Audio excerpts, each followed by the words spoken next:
I signed my daughter out of my will on a Tuesday afternoon in March, a day when the cherry blossoms outside my attorney's office had just begun to open.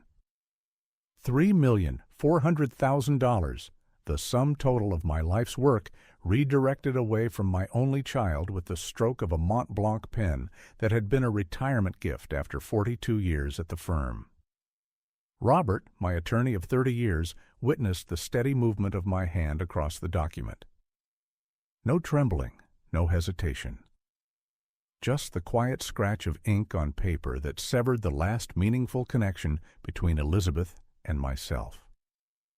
"Are you absolutely certain about this, Harold?" Robert asked, his voice carrying the weight of a man who had seen too many families fracture over inheritance.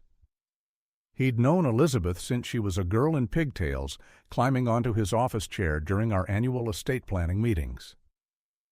"I've never been more certain of anything," I replied, straightening my tie, a habit from decades of boardroom negotiations. The office was quiet except for the gentle hum of the heating system and the occasional muffled conversation from the hallway. I appreciated that Robert had scheduled this appointment during a lull in the day's activities. Some matters deserve privacy. The documents before me represented months of careful consideration, not a rash decision born of anger. I'd spent 60 years building a life, a fortune, and a legacy. Elizabeth had spent the last 5 systematically pushing me to the periphery of her existence. The Christmas card on my mantel at home, the one from the Children's Hospital where my revised bequest would now go, had arrived the same day I received the text message from my grandson Tyler, informing me that Mom says this year's Christmas is just immediate family. Immediate family. As if an 82-year-old widower who had once held his daughter through nights of ear infections and heartbreaks was now considered an outsider.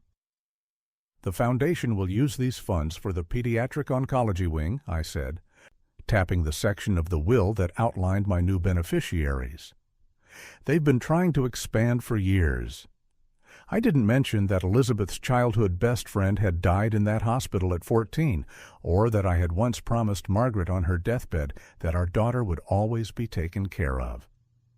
Some betrayals cut too deep to voice aloud. Robert nodded, his reading glasses perched on the end of his nose as he reviewed the final pages. "And you've left the lake house to Tyler and Emma directly, with the trust managing it until they're 30? He confirmed. "Yes. The children shouldn't suffer for their mother's choices." I gazed out the window at a young couple walking hand in hand below. "They'll have their education funds and the lake house? That's more than most young people start with." The lake house had been Margaret's favorite place, the site of family gatherings for decades before Elizabeth had decided I was no longer welcome at them. I felt a moment of something, not quite regret, but a hollow ache as I initialed each page. This was the final acknowledgement that the daughter who once sat on my shoulders at parades was gone, replaced by a woman who had time for charity galas and country club memberships, but couldn't find a place for her father at her Christmas table. 3 holidays had passed now. 3 birthdays. Countless weekends when a phone call would have taken 5 minutes. The leather chair creaked as I shifted my weight, the arthritis in my hip a dull reminder of time's passage. On the credenza behind Robert sat photographs of his family, 3 generations gathered at his 70th birthday last summer. I had been invited. Elizabeth had claimed a scheduling conflict. "Harold," Robert said, his tone gentler now, "there's still time to reconsider. Or perhaps a smaller portion." I raised my hand, stopping him mid-sentence. "When Margaret died, I told Elizabeth I would always be there for her. For 15 years, I've watched her pull away. I've made excuses. I've sent gifts that go unacknowledged. I've left voicemails that aren't returned." I straightened in my chair, feeling every one of my 82 years, A man can only knock on a locked door for so long before he must accept that no one intends to answer. As I signed the final page, I felt a surprising calm. Not the vindication I had perhaps expected, but something quieter, the peace that comes with finality. The pen felt unusually heavy as I placed it back in its holder.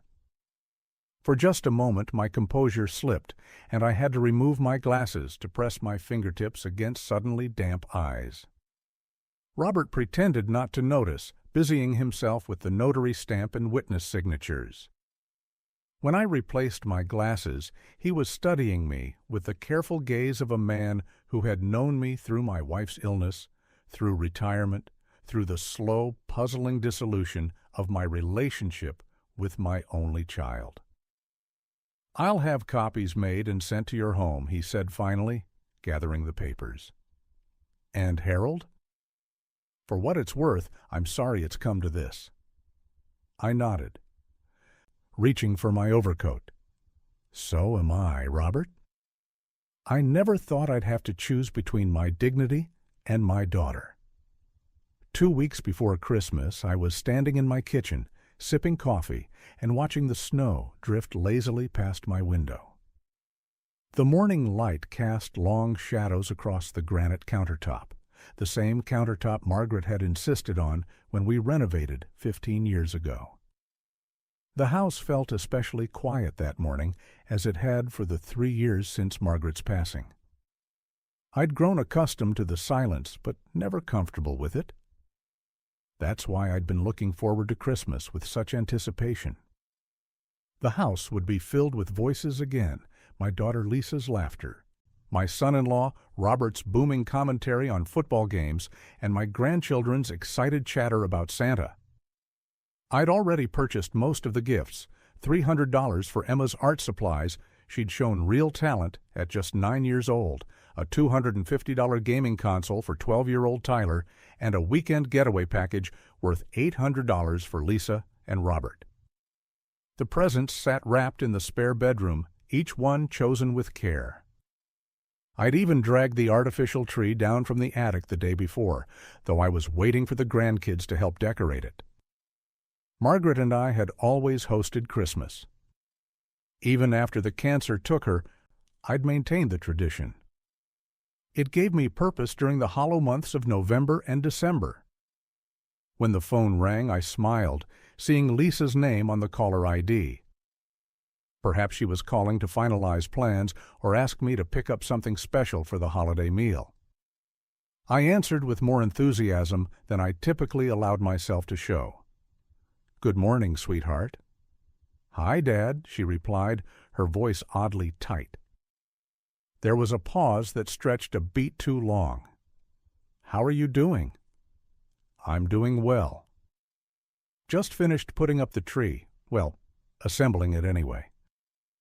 Thought the kids might want to help with the decorations when you all come over." I opened the refrigerator, scanning its contents while I spoke. "I've been thinking about the menu. I know Tyler wasn't crazy about the ham last year. Would you all prefer if I did a turkey instead? Or maybe both?" Another pause. "Dad?" Her voice had that careful quality to it, the one people use when they're about to deliver unwelcome news.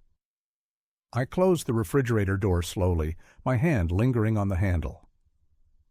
"About Christmas. It's going to be a family-only thing this year." The words didn't register at first.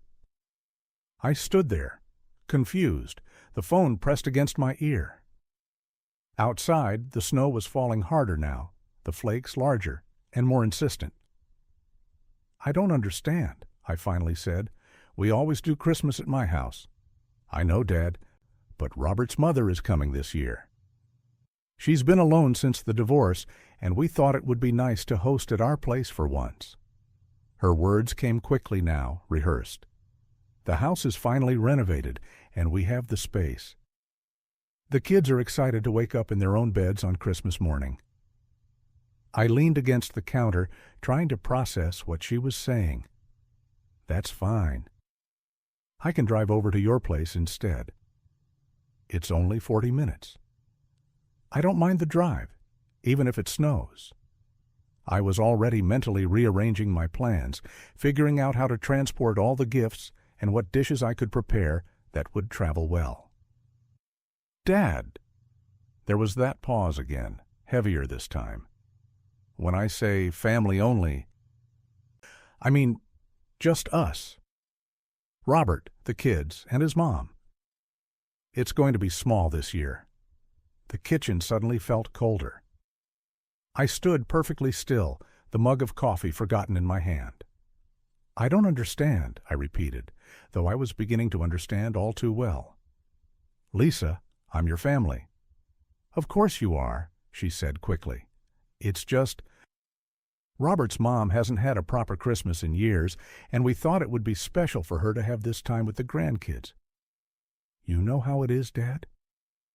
You've had so many Christmases with them. I said nothing. What could I say? The silence stretched between us, filling with all the words I couldn't bring myself to speak. 3 years of solitary meals and empty chairs flashed through my mind. 3 years of looking forward to these brief moments when my home felt like a home again. We can do something the weekend after, Lisa offered, her voice brightening artificially. Maybe you could come for dinner on the 30th? The kids will still be on break from school. I found myself nodding, though she couldn't see me. Sure, I managed. The 30th would be fine? My voice sounded distant, even to my own ears. Great. I'll put it on the calendar. The relief in her voice was palpable. I should go. I've got to get Tyler to basketball practice. Love you, Dad. Love you too, I replied automatically. The call ended, and I stood there in my silent kitchen, still holding the phone. Outside, the snow continued to fall, covering everything in a blank white sheet. I set my coffee mug down carefully, noticing with detached interest that my hand was trembling slightly. Family only. The words echoed in my mind as I walked slowly to the spare bedroom where all the carefully wrapped presents sat in neat piles. I stood in the doorway, looking at them. Somehow, in the span of a 5-minute phone call, I had been reclassified. No longer family, but something else. Something less? An obligation, perhaps. A loose end to be tied up neatly after the real celebration was over. I closed the door to the spare bedroom and returned to the kitchen. The house felt different now, not just quiet, but hollow. I poured my cold coffee down the drain and stared out at the snow-covered yard. In the 3 years since Margaret died, I'd felt her absence every day, but I'd never felt truly alone until that moment. I realized I needed to understand what had changed between Lisa and me, and why, after 68 years of life, I was suddenly no longer considered family by my only child. The question haunted me as I watched the snow erase the world outside my window, covering everything in cold, unforgiving white. I woke at 5:47 a.m. on Christmas morning, my body still programmed to rise early after 43 years of working life. For a moment, in that hazy space between sleep and wakefulness, everything felt normal. Then reality crashed down as I registered the silence. No excited whispers of grandchildren checking if Santa had come. No coffee brewing downstairs. Just the hollow echo of an empty house. My chest felt as though someone had placed a concrete block on it overnight. I lay there, trying to summon the will to get up, but my limbs seemed weighted down. When I finally managed to swing my feet to the floor, I noticed my hands were trembling. Not the slight tremor that had developed in recent years, but a visible shake that made me clasp them together to steady myself. I'd faced difficult times before, the death of my wife Marion 8 years ago, getting laid off at 59. But this heaviness was different. It was the weight of absence, of being deliberately excluded. The house was too quiet. For 27 years, Christmas morning had meant chaos and joy in this 4-bedroom colonial. Marion would be up before dawn, putting the coffee on and warming the cinnamon rolls. Jennifer, our daughter, would arrive by 7, with her husband and the kids, all of them still in pajamas. My son-in-law would bring his famous eggnog, and we'd exchange gifts while Christmas music played in the background. Even after Marion passed, we'd maintained the tradition. I'd learned to make her cinnamon rolls, though mine never quite matched hers. I shuffled to the kitchen in my slippers, the hardwood floors cold beneath my feet. The refrigerator hummed, the only sound in the house. I made coffee in the single-cup brewer Jennifer had given me 2 Christmases ago to simplify things. The machine gurgled and sputtered, dispensing a stream of dark liquid into my mug. I added a splash of milk. No sugar. Marion always said I was sweet enough without it. The memory made my throat tighten. I carried my coffee to the living room and stared at the Christmas tree I'd put up 3 weeks ago when I still believed they might come. The lights weren't on, and in the dim morning light it looked forlorn with its carefully wrapped presents underneath. Gifts for Jennifer, her husband Tom, and my 3 grandchildren, Ellie, 12, Max, 9, and little Sophie, 6. I'd spent hours selecting each one. For Ellie, a telescope she'd mentioned wanting. For Max, the complete set of adventure books he'd been collecting. For Sophie, a handcrafted dollhouse I'd spent months building in my workshop, painting the tiny rooms in colors I remembered from her drawings. My phone sat on the side table, its screen dark. I picked it up, my trembling fingers making it difficult to enter the passcode. No messages. No missed calls. I opened my text conversation with Jennifer. My last 3 messages showed as delivered but unanswered. December 18th. Just confirming Christmas at my place as usual. Let me know what time you'll arrive. December 22nd. Haven't heard back. Everything okay? I've got the guest rooms ready for you all. December 24th, yesterday. Merry Christmas Eve. Missing you all. Doors unlocked if you're running late. I set the phone down and closed my eyes. Last Christmas had been different. We'd all gathered here as usual, but there had been tension. Jennifer and Tom had argued with me about selling the house. "It's too big for just you, Dad," she'd said. "You could buy a nice condo and have money left over." I'd refused. This was the home where I'd raised my family, where Marion and I had built our life. Every corner held memories I couldn't bear to part with. The argument had escalated when I mentioned updating my will, leaving the house to Jennifer and the grandchildren, but with the condition it couldn't be sold for 10 years after my passing. "So you're controlling things even from the grave?" Tom had muttered, not quite under his breath. I stood and walked to the mantel, running my fingers over the row of Christmas photo frames. 27 Christmases documented in silver frames. Marion and me with baby Jennifer. Jennifer's first Christmas as a mother herself, holding newborn Ellie. Last year's photo, all of us around this very fireplace, smiles that didn't quite reach everyone's eyes. I straightened each frame, though they didn't need it. The grandfather clock in the hall chimed 8 times. By now, they would normally be here, the house filled with the sound of tearing wrapping paper and children's laughter. I picked up my phone again and opened Facebook, something I rarely did. Jennifer had helped me set up an account years ago to see photos of the grandkids, though I'd never quite taken to it. There it was, posted 37 minutes ago. A photo of my family gathered around a Christmas tree I didn't recognize in a living room that wasn't mine. Jennifer and Tom sat on a leather sofa I'd never seen, with the 3 kids on the floor surrounded by opened presents. My brother Robert and his wife were there too, along with Jennifer's in-laws. Everyone was smiling. The caption read, "Perfect Christmas morning with the whole family." So blessed. Merry Christmas. One bachelor family time. The whole family. Except me. My coffee had gone cold. I set it down with a hand that wouldn't stop shaking. The pressure in my chest intensified until I had to sit down. I scrolled through more photos. The grandchildren opening gifts.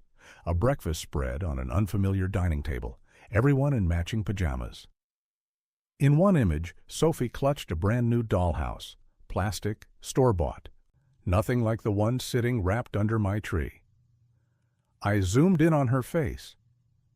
She looked happy. I should have felt glad for that at least, but all I could feel was the hollow space where my heart used to be. I set the phone down and stared out the window at the snow beginning to fall. Tomorrow, I would call my lawyer. Something had changed, and I needed to understand why my family had cut me out so completely. But today, I would sit with this pain and let it teach me what it needed to. I remember the day I bought the house on Maple Street like it was yesterday, though it's been over 50 years now. April 1973. I was 32, Margaret was 29, and little Emily was just 3. The real estate agent kept showing us smaller places, more sensible for our budget, but I had my eye on that 2-story colonial with the big oak tree in the front yard. $19,000 was an astronomical sum back then, nearly 3 times my annual salary at the machine shop. But I saw Emily running across that wide lawn in my mind, and Margaret's eyes lit up when she saw the kitchen with its big windows overlooking the backyard. "We'll make it work," I told the agent, and somehow we did. We only had 18 months together in that house as a complete family. Margaret's cancer moved quickly, ruthlessly efficient. By Christmas of '74, it was just Emily and me rattling around in those 4 bedrooms. I was 34, suddenly a widower with a 5-year-old daughter who kept asking when Mommy was coming home. Those first few years were a blur of grief and exhaustion, working 10-hour shifts, then racing to Mrs. Abernathy's to pick up Emily, cooking dinners I barely knew how to make, helping with bath time, reading bedtime stories through a fog of fatigue. I slept in my clothes more nights than I care to admit. The mortgage payment, $147 a month, sometimes kept me awake at night. But I never once considered selling. That house was our anchor when everything else had washed away. I learned to be both mother and father by necessity. I sewed Halloween costumes with clumsy stitches that Emily never seemed to notice. I hosted tea parties with her dolls seated around our dining room table. I braided her hair, badly at first, then with increasing skill. When she was 7, I converted the smallest bedroom into a proper study for her, painting it yellow because she said it was like sunshine for thinking. I built the bookshelf myself, spending 3 weekends getting it just right. That Christmas, I filled it with books, stretching my budget to the breaking point, but the look on her face when she saw it was worth every penny and more. As Emily grew, so did the expenses. I took on extra shifts and weekend work when I could get it. When she showed remarkable talent for the piano, I somehow found $35 a month for lessons with Mrs. Harrington, the retired concert pianist who lived across town. The old upright piano I bought for $600 from a church that was upgrading still sits in the corner of the living room. I refinished it myself, spending nights in the garage sanding and staining after Emily had gone to bed. For her 16th birthday, I surprised her by having it professionally tuned, the technician declaring it a surprisingly good instrument, despite its age. College was always the plan, though how I would pay for it remained a mystery until it was nearly upon us. I had started a savings account the day after Margaret died, putting away what I could, sometimes just $5 or $10 a week. By Emily's senior year of high school, I had managed to save nearly $12,000, far short of what 4 years at State University would cost. When Emily was accepted with a partial scholarship, I remortgaged the house I had nearly paid off. The loan officer looked at me with concern. "You'll be paying this until you're 70, he warned. I signed the papers without hesitation. 4 years later, I stood bursting with pride as my daughter graduated with honors in English literature. The additional $18,000 in student loans I co-signed seemed insignificant compared to what she had achieved. Emily met Robert during her final year of graduate school. He was studying law, serious and ambitious in a way that initially concerned me. "He's so focused on his career, Dad," she told me during one of our Sunday phone calls. "But you should see how his face changes when he talks about constitutional law. It's like he lights up from inside." When I finally met him at Thanksgiving, I saw what she meant. I also saw how he looked at my daughter when she wasn't watching, with a mixture of admiration and tenderness that reminded me of how I once looked at Margaret. Still, I took him aside before they left. "She's all I have," I told him simply. He nodded, understanding the weight of what I wasn't saying. Their wedding 3 years later cost $22,000, another remortgage, another raised eyebrow from the loan officer. "Worth every penny," I insisted, watching Emily float down the aisle in her mother's restored wedding dress. I had found it in the attic, carefully preserved in a cedar chest, and secretly had it altered to fit her. When she saw it, she wept, and I held her as she hadn't let me hold her since she was a little girl. At the reception, I welcomed Robert into our small family with genuine warmth. "You're gaining a father," I told him during my toast, "and I'm gaining a son." I meant every word. When they found their first house, a modest 3-bedroom in a good school district, they were $30,000 short on the down payment. Emily called me, apologetic but hopeful. "Dad, we've been approved for the mortgage, but the down payment?" "We've saved everything we could, but with Robert's student loans and the market being what it is," I interrupted her. "I'll transfer it tomorrow," I said, already calculating which of my retirement investments to liquidate. Their protests were sincere but brief. They knew, as I did, that I would do anything to secure their happiness. When little Margaret was born 2 years later, named for the grandmother she would never meet, I felt a circle completing itself. There were opportunities to date over the years. Friends set me up, widows from church expressed interest, and once Emily herself attempted some gentle matchmaking with her literature professor. But I never felt the pull to rebuild that part of my life. Margaret had been my heart's choice, and after her, raising Emily became my purpose. Later, being grandfather to Margaret and then Thomas filled whatever spaces remained. My daughter's family became the center of my universe. Sunday dinners at my house, helping with homework at their kitchen table, attending every school play and piano recital. I built bookshelves for their children just as I had for Emily, and taught Thomas to fish in the same creek where Emily and I had spent countless Saturday mornings. Looking back now, I see the pattern of my life laid out like the blueprint of this old house. Every sacrifice a load-bearing wall, every joy a window letting in light. I never remarried because I never felt incomplete. Between the memory of Margaret and the living presence of Emily and her family, I had everything a man could want. The house that once seemed too large became just right for holiday gatherings and overnight visits from grandchildren. The mortgage I finally paid off at 68 represented not just a financial commitment, but the architecture of a life dedicated to family. As I sit here in my favorite chair, surrounded by photographs spanning 5 decades, I realize I wouldn't change a single decision. Not one. Even now, as I face what may be the greatest betrayal of my life, I can't bring myself to regret the love that made me vulnerable to it. I sat at my kitchen table, a cup of coffee growing cold beside me as I scrolled through my phone. After my conversation with Margaret, Something had been gnawing at me.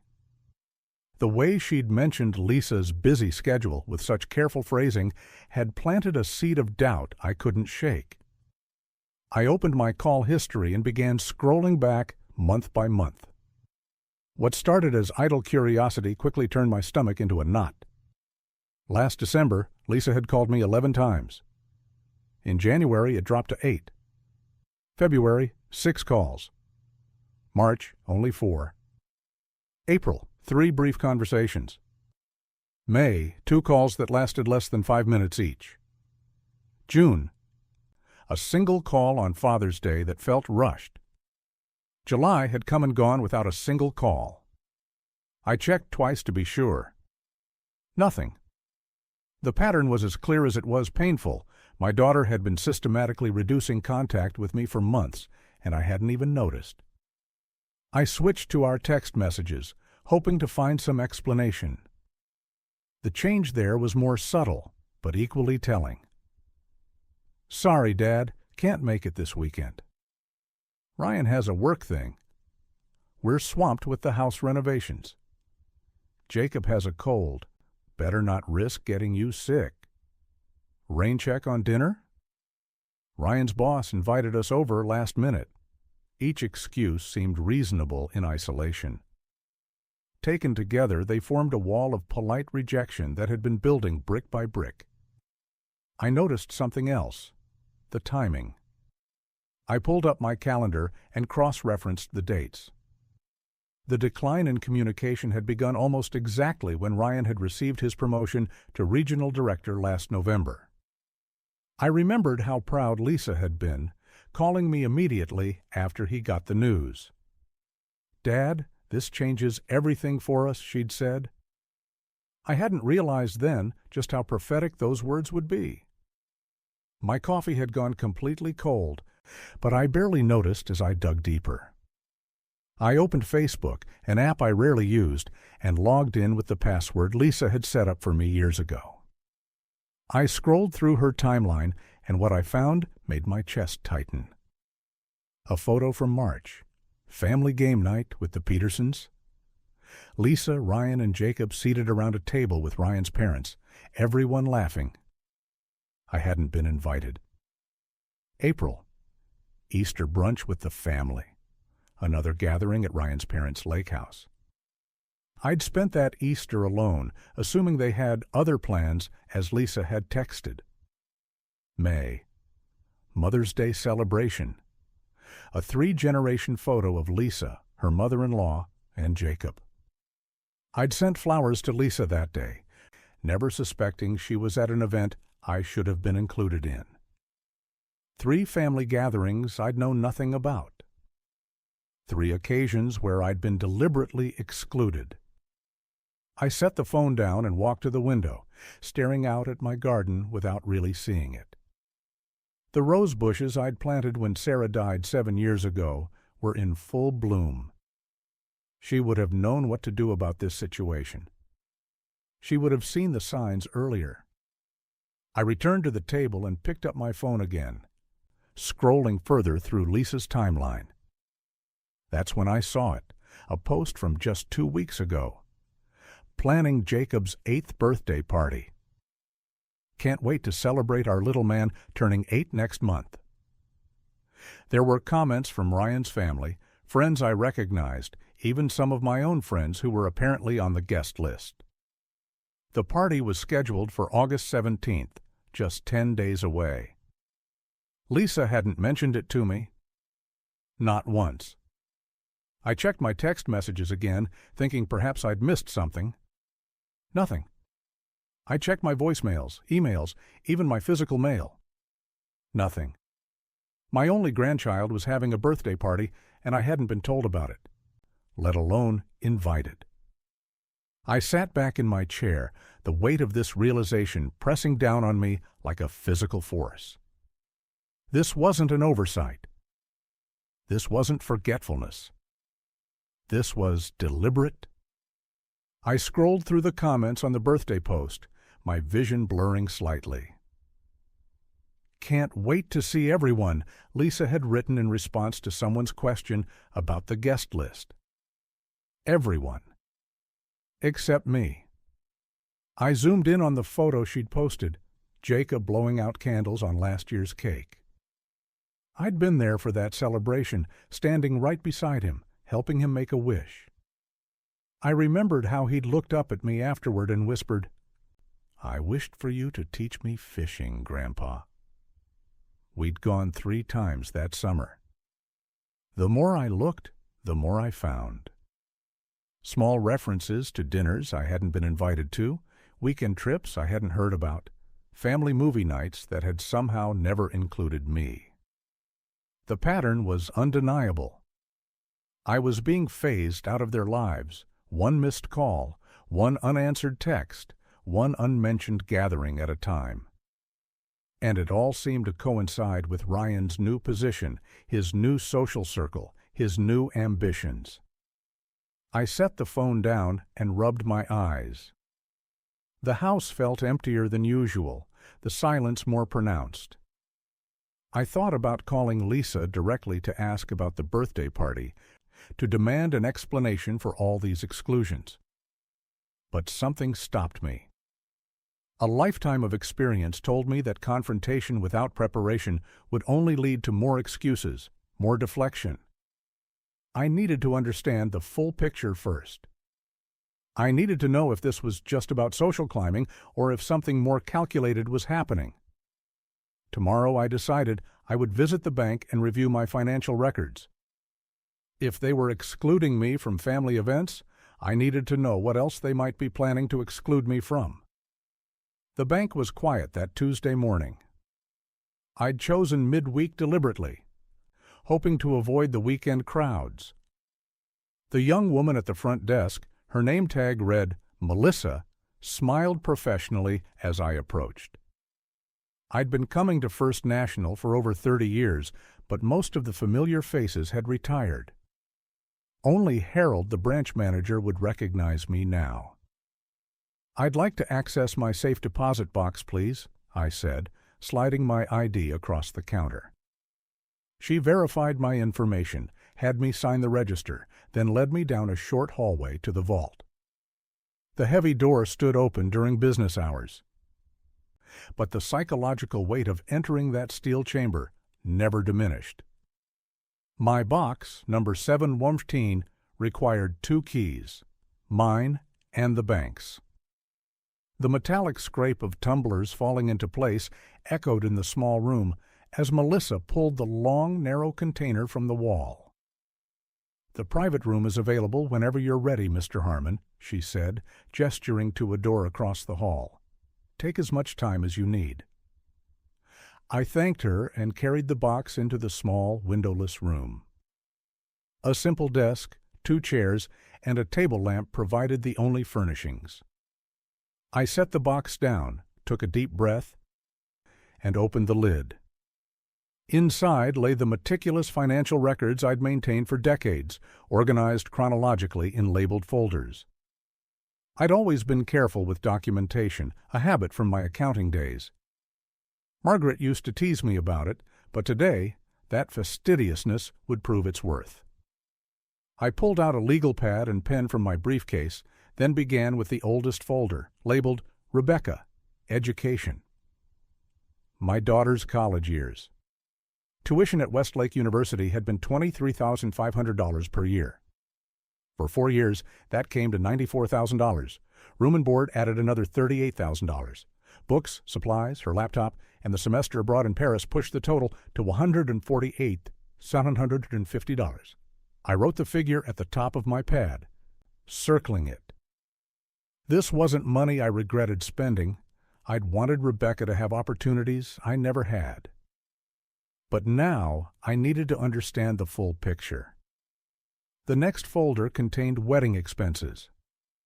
Rebecca and David had married in 2003, a June ceremony at the Lakeview Gardens.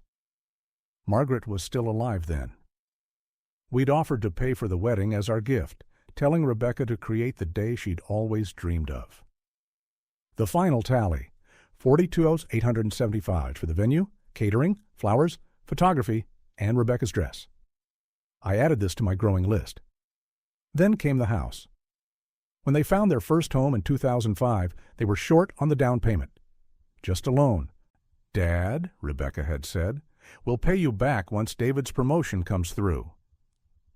I'd written a check for $65,000.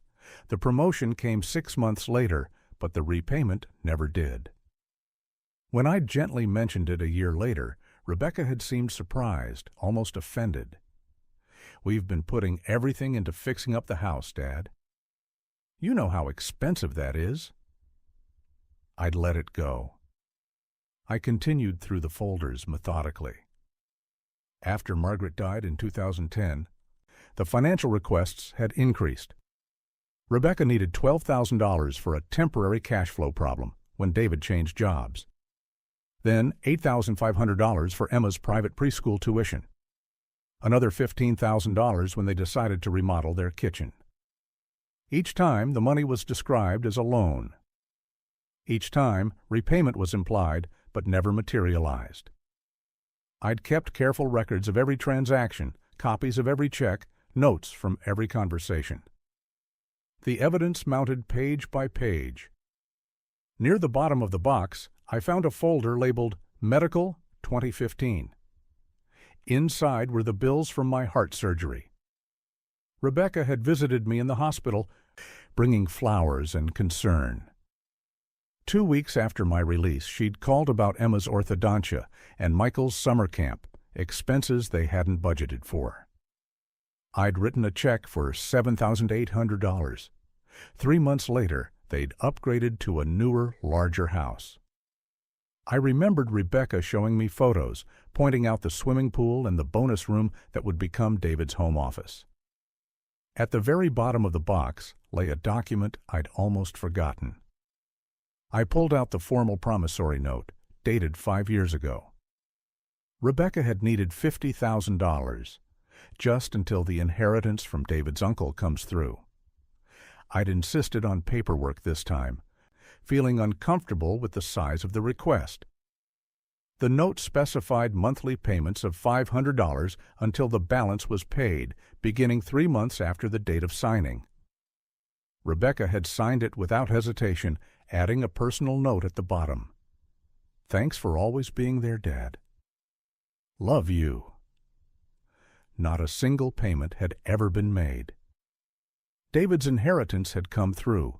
Rebecca had mentioned buying new furniture with it. But my loan was never acknowledged again. I tallied the figures on my legal pad, double-checking my math. The total stared back at me. $347,925, nearly $350,000 over 25 years. Money freely given for education and the wedding, yes, but the rest had been presented as temporary assistance, as loans to be repaid. I sat back in the chair, the fluorescent light humming overhead.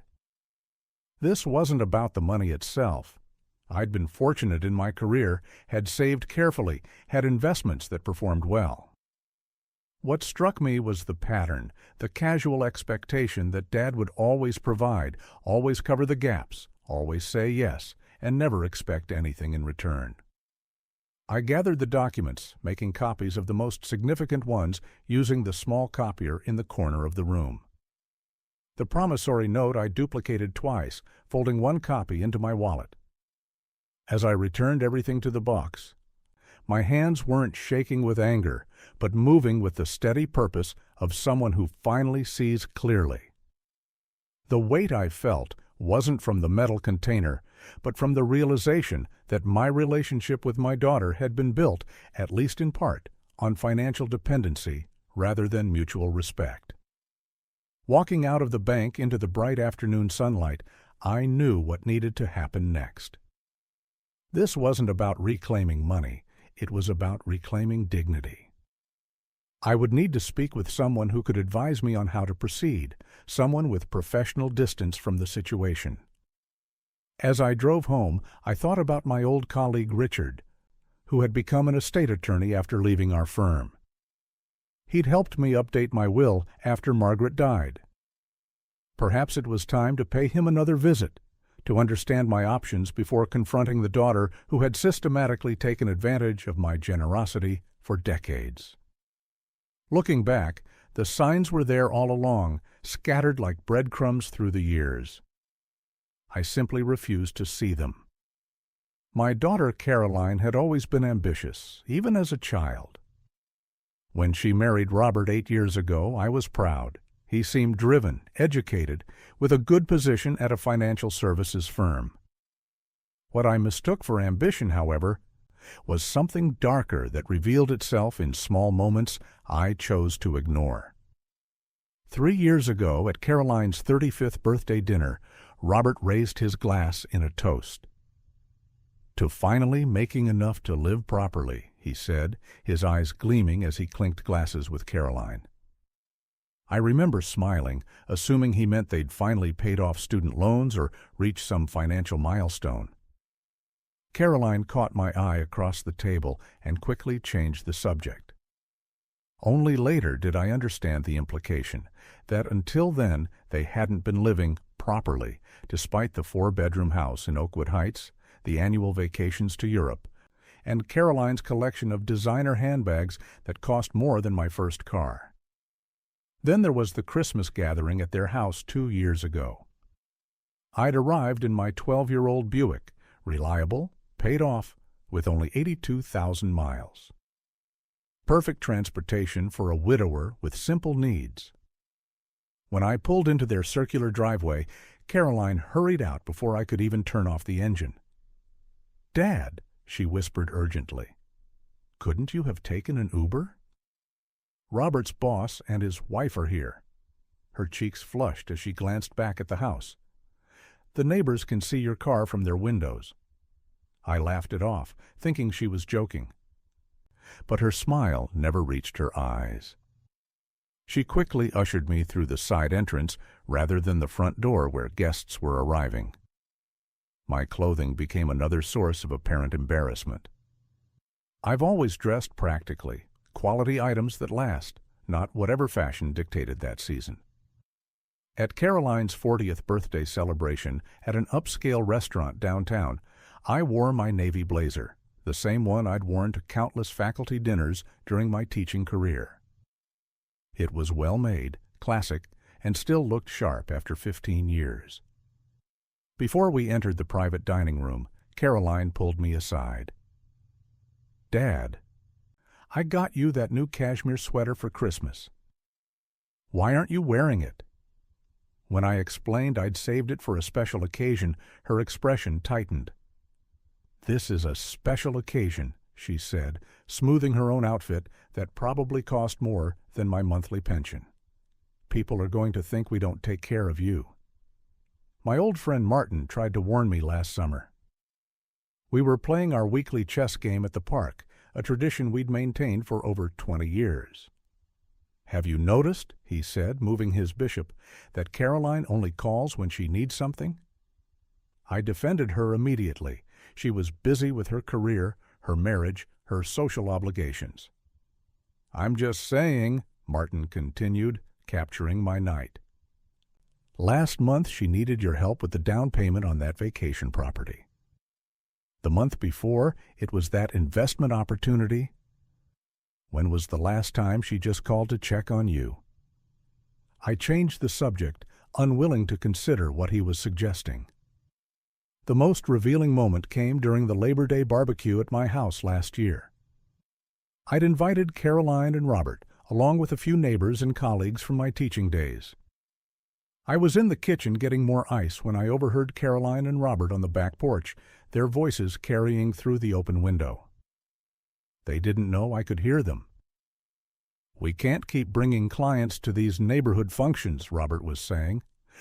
"Your father means well, but he's so old-fashioned. Did you see him explaining the history of jazz to the Hendersons for 20 minutes? They were trapped."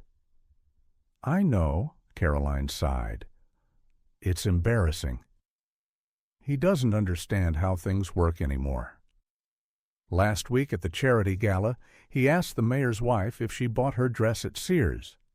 There was a pause. "The foundation board has that opening. If we could get him to make a significant donation, it would help us secure those connections." "He's sitting on that house and all that retirement money," Robert replied. "Just living so modestly. It's almost selfish when you think about it. We could put it to much better use." I stood frozen in the kitchen, ice melting in the bucket I held.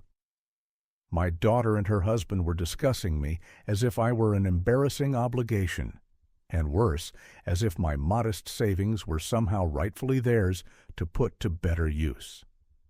I quietly set down the ice and walked back outside through the front door, circling around as if I'd just returned from the garage. I smiled and continued hosting, pretending I hadn't heard a word. There were other moments, too. The time Caroline suggested I update my will with their attorney friend. The pointed questions about my investments and pension plan. Robert's casual mentions of elderly parents who burden their children by not planning properly. Each comment, each suggestion, each uncomfortable moment, they were all warnings I chose to dismiss. I didn't want to believe my only child saw me as an embarrassment, or worse, as a resource to be managed and eventually harvested.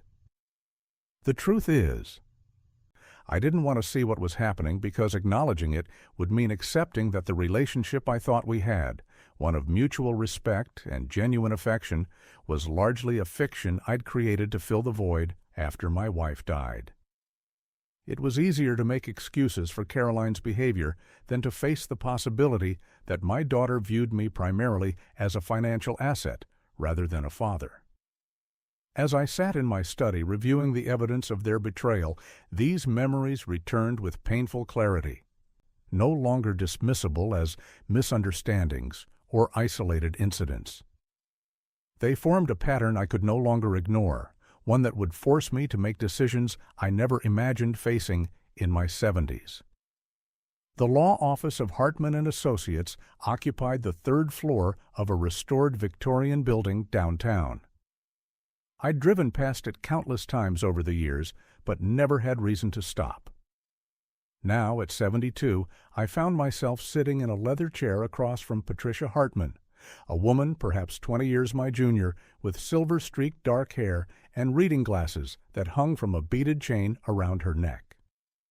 The folder I'd brought, containing 6 months of bank statements, canceled checks, and a handwritten log of loans to my daughter, sat open between us on her mahogany desk. "Mr. Collins," she said, removing her glasses after reviewing the last document, "I appreciate you bringing this level of detail. Most clients who come to me with these concerns don't have such thorough records." She leaned forward slightly. "Before we discuss your specific situation, I want to explain something that many people your age aren't familiar with, the concept of elder abuse, particularly financial elder abuse." I shifted uncomfortably in my seat. Abuse seems like a strong word. Caroline is my daughter. Family relationships are precisely where we see this most often, Patricia replied, her tone gentle but firm. Financial elder abuse occurs when someone, often a family member, improperly uses an older person's resources for their personal benefit. This can include outright theft, but more commonly involves manipulation, emotional pressure, or isolation tactics to gain access to funds. She pulled a folder from her desk drawer. What many don't realize is that this type of abuse often begins with small requests that seem reasonable, then gradually escalates as boundaries erode. My throat tightened as she continued. The pattern she described matched my experience with unsettling precision. What had started as occasional requests for help with Caroline's mortgage payments had evolved into demands for money to renovate her kitchen, pay for her son's private school tuition, and most recently, finance a vacation home she insisted would be for the whole family, but that I'd never been invited to visit. "The statistics are troubling," Patricia said, opening the folder to reveal a series of charts. According to recent studies, approximately 1 in 10 adults over 60 experiences some form of elder abuse. Financial exploitation is the most common type, with family members perpetrating over 60% of these cases. What's even more concerning is that for every case reported, experts estimate that 23 cases go unreported. She looked up at me.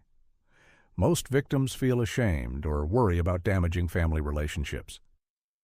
They don't want to admit they've been taken advantage of by their own children.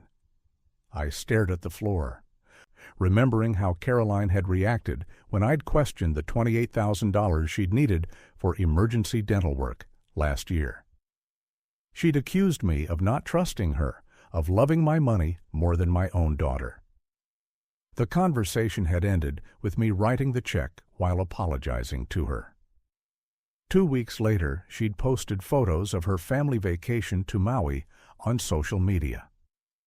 When I mentioned it, she claimed the dental emergency had been resolved more affordably than expected, and she'd decided to treat the family with the remaining funds.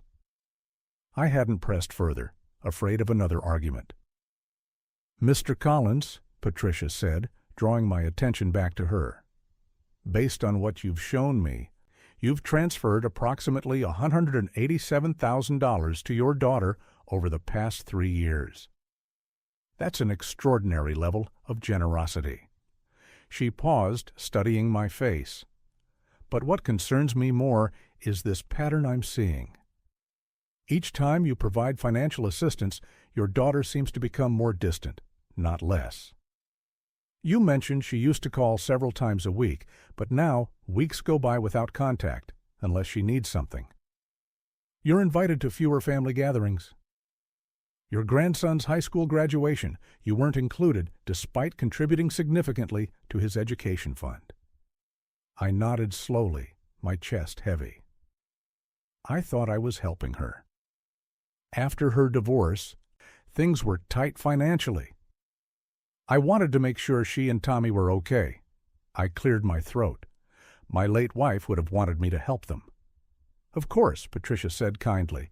"That's completely understandable. But there's a difference between helping family through difficult times and being systematically exploited. What we're seeing here," she gestured to my documents, "is a concerning pattern of increasing financial demands coupled with decreasing familial inclusion. This isolation is actually another form of elder abuse. It creates dependency and reduces the likelihood that you'll have other people in your life who might notice and question what's happening." She pulled out a legal pad and made a few notes. "You mentioned your wife passed away 8 years ago. Since then, have you updated your estate planning documents? Your will, powers of attorney, advance directives?" "Not since Margaret died," I admitted. "We had everything set up jointly. When she passed, I couldn't bring myself to deal with all that right away. And then time passed." I paused, suddenly uncomfortable with where this conversation was heading. "Caroline is my only child. Everything will go to her eventually anyway." Patricia nodded thoughtfully. "So, currently, your daughter is the sole beneficiary of your estate." When I confirmed with a nod, she continued carefully. "And approximately how substantial is that estate, if I may ask?" I hesitated before answering. "Between the house, investments, and retirement accounts, probably around $1.8 million.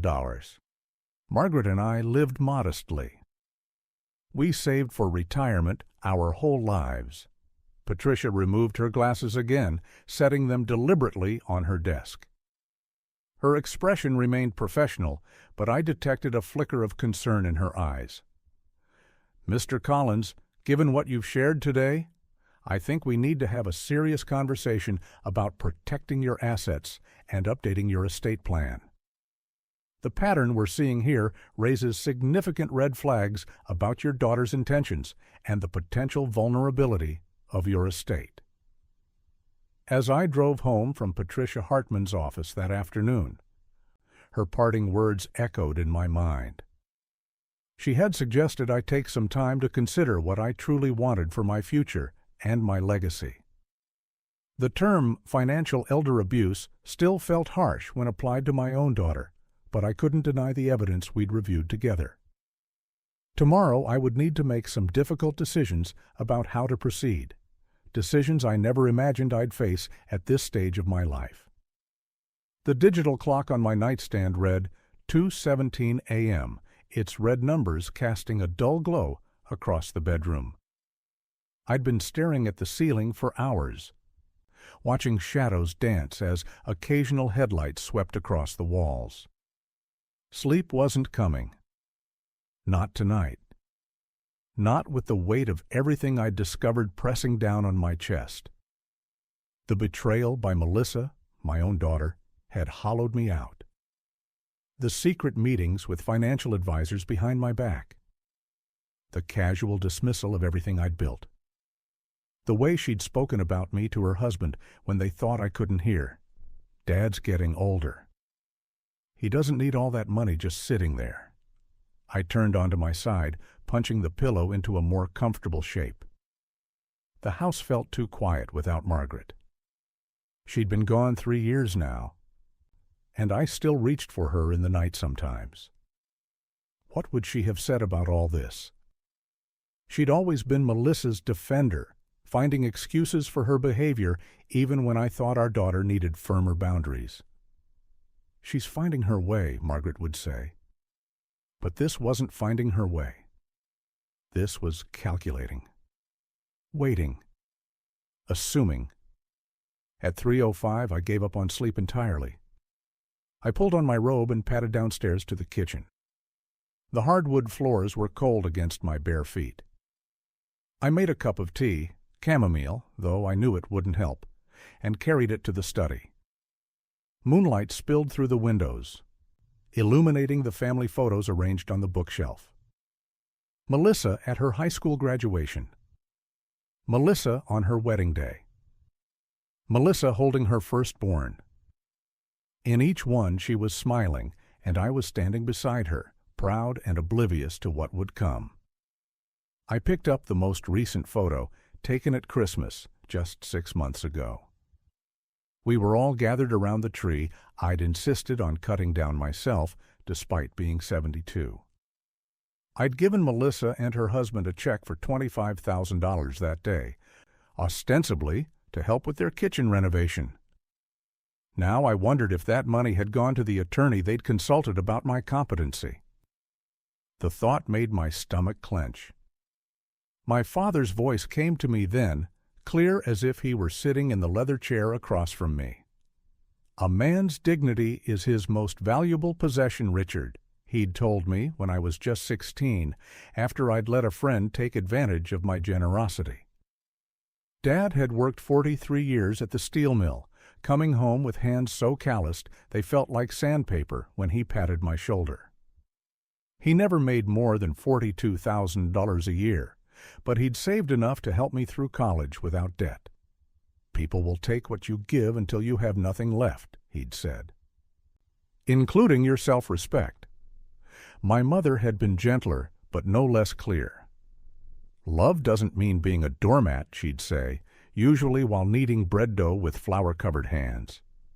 "Sometimes the most loving thing is to let people face consequences." She'd been talking about my younger brother then, who'd developed a habit of borrowing money he never repaid. But the wisdom applied here too, didn't it? I'd spent decades building my business, working 80-hour weeks while Melissa was growing up.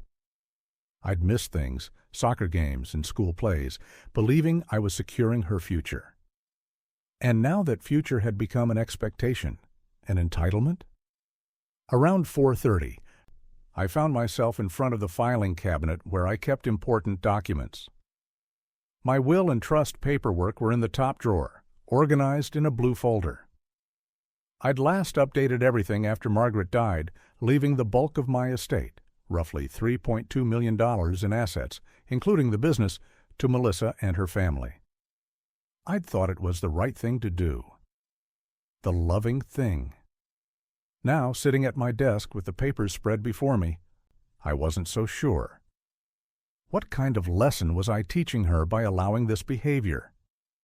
What values would her children learn if they saw that manipulation and entitlement were rewarded? I thought of all the times I'd stepped in to solve Melissa's problems, the down payment for her first house, the bailout when her husband's business venture failed, the college funds I'd established for my grandchildren. I'd never hesitated. Not once. And somehow that generosity had transformed into expectation, then calculation, then betrayal. The sky began to lighten outside my window. First just a faint graying at the edges. Then a wash of pale pink. I watched the sunrise for the first time in years, really watched it, as colors bloomed across the horizon. Something settled in me as the first golden rays touched the trees. A clarity I hadn't felt since discovering Melissa's betrayal. Continuing to fund her ingratitude wasn't an act of love. It was enabling behavior that would ultimately hollow out her character. My legacy shouldn't be a lesson that plotting and scheming against family pays dividends. By the time the sun had fully risen, my decision was made. I would rewrite my estate plan. Not out of vengeance, though the hurt was still raw, but out of a belated understanding that true love sometimes requires difficult choices. I would ensure Melissa and her family had enough. I wasn't looking to leave them destitute, but the bulk of what I'd built would go elsewhere. To the community college that gave me my start. To the veterans organization that had helped my brother after Vietnam. To causes that would honor the values my parents had instilled in me. I felt both grief and resolve as I closed the folder and put it away. The grief was for the relationship I'd thought we had, for the daughter I'd believed I knew. The resolve was for what needed to be done now.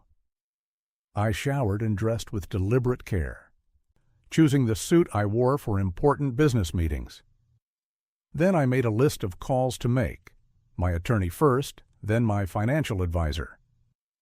By noon, I would set in motion the changes that would reshape my legacy. Not as I'd once imagined it, but as it now needed to be. I arrived at Martin's office 15 minutes early, a habit from 40 years of punctuality that retirement hadn't broken.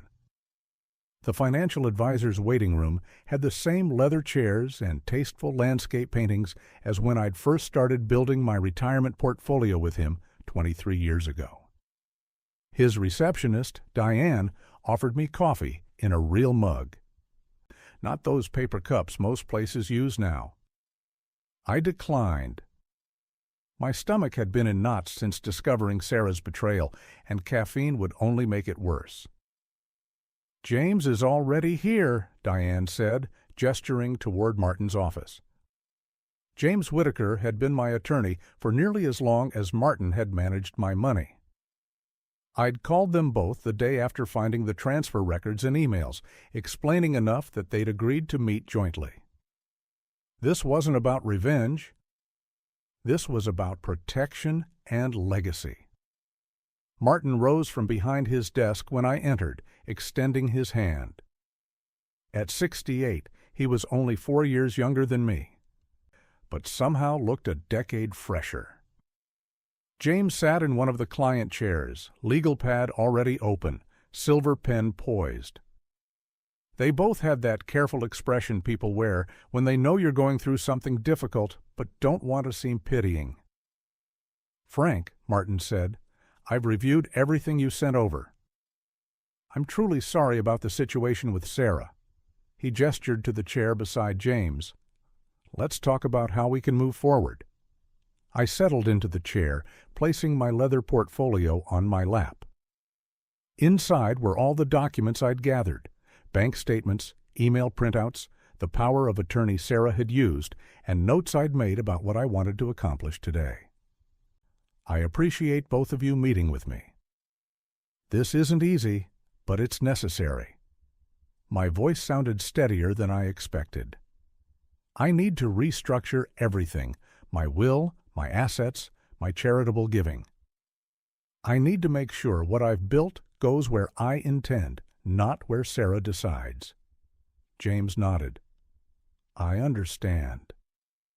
Before we start, I should mention that what you're describing, Sarah using her power of attorney to transfer funds without your knowledge or against your wishes, potentially constitutes financial abuse. We could pursue legal action. I shook my head. I don't want to drag my daughter through court. I don't want the grandchildren to see their mother facing charges. What I want is threefold. I opened my portfolio and removed my notes. First, I want to update my will to remove Sarah as primary beneficiary. Second, I want to create trusts for my grandchildren with specific education restrictions. And third, I want to donate a substantial portion to charities that reflect my values. For the next hour, we discussed the details. Martin pulled up my financial portfolio on his computer, turning the screen so I could see the numbers.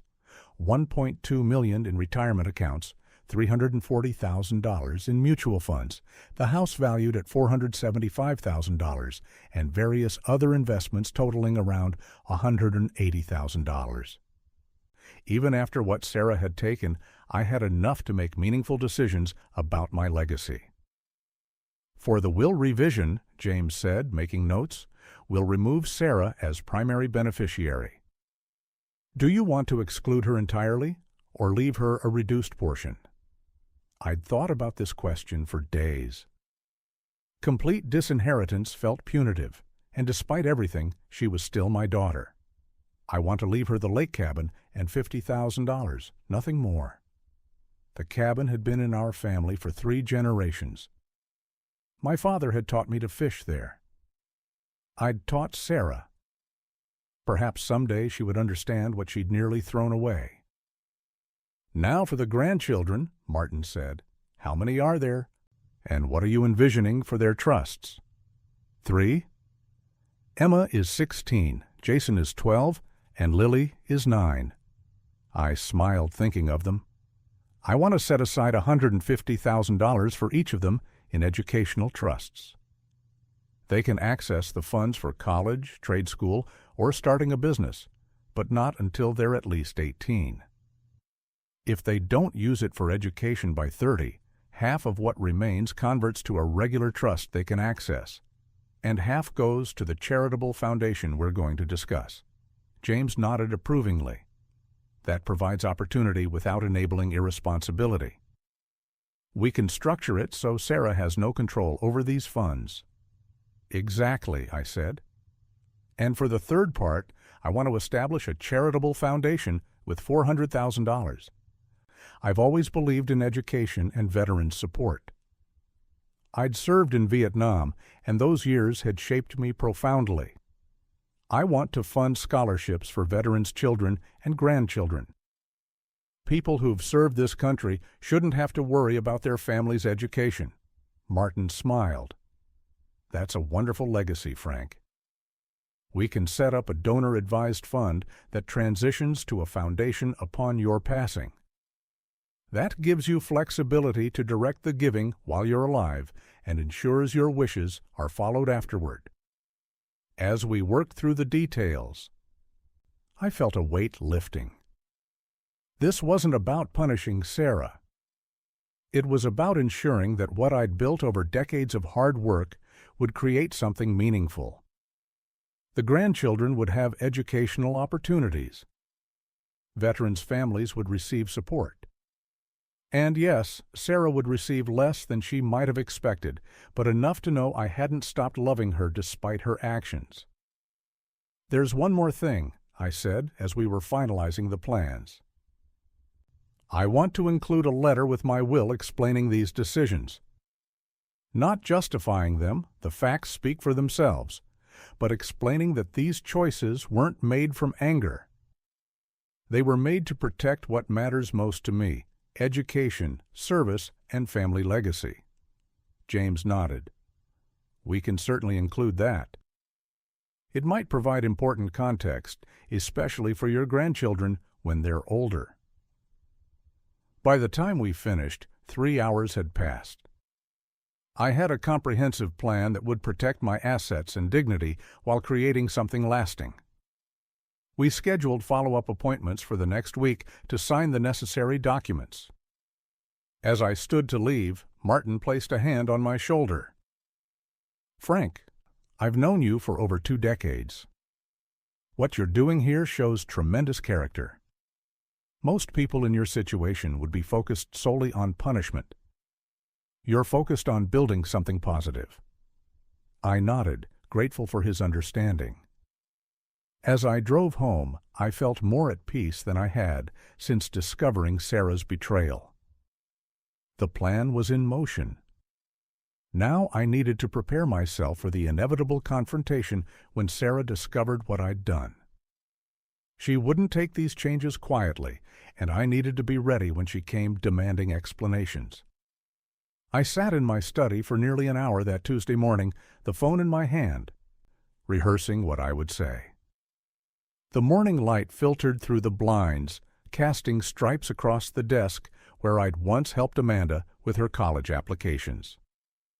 The framed photo of her graduation, me beaming beside her in my best suit, stared back at me. 3 times I dialed her number. 3 times I hung up before it connected. On the 4th attempt, I let it ring. The phone rang 6 times before she answered. "Dad?" Her voice carried that familiar note of impatience, the slight edge that had become her standard greeting over the past few years. I could hear the clatter of dishes in the background, the murmur of a television. "I'm kind of in the middle of something." "Amanda, I was hoping we could talk for a few minutes." "It's important." I kept my voice level, determined not to let emotion creep in too early. The leather of my chair creaked as I leaned back, trying to settle my nerves. "I've been thinking about Christmas, about not being invited, and I wanted to understand why." "Dad, seriously?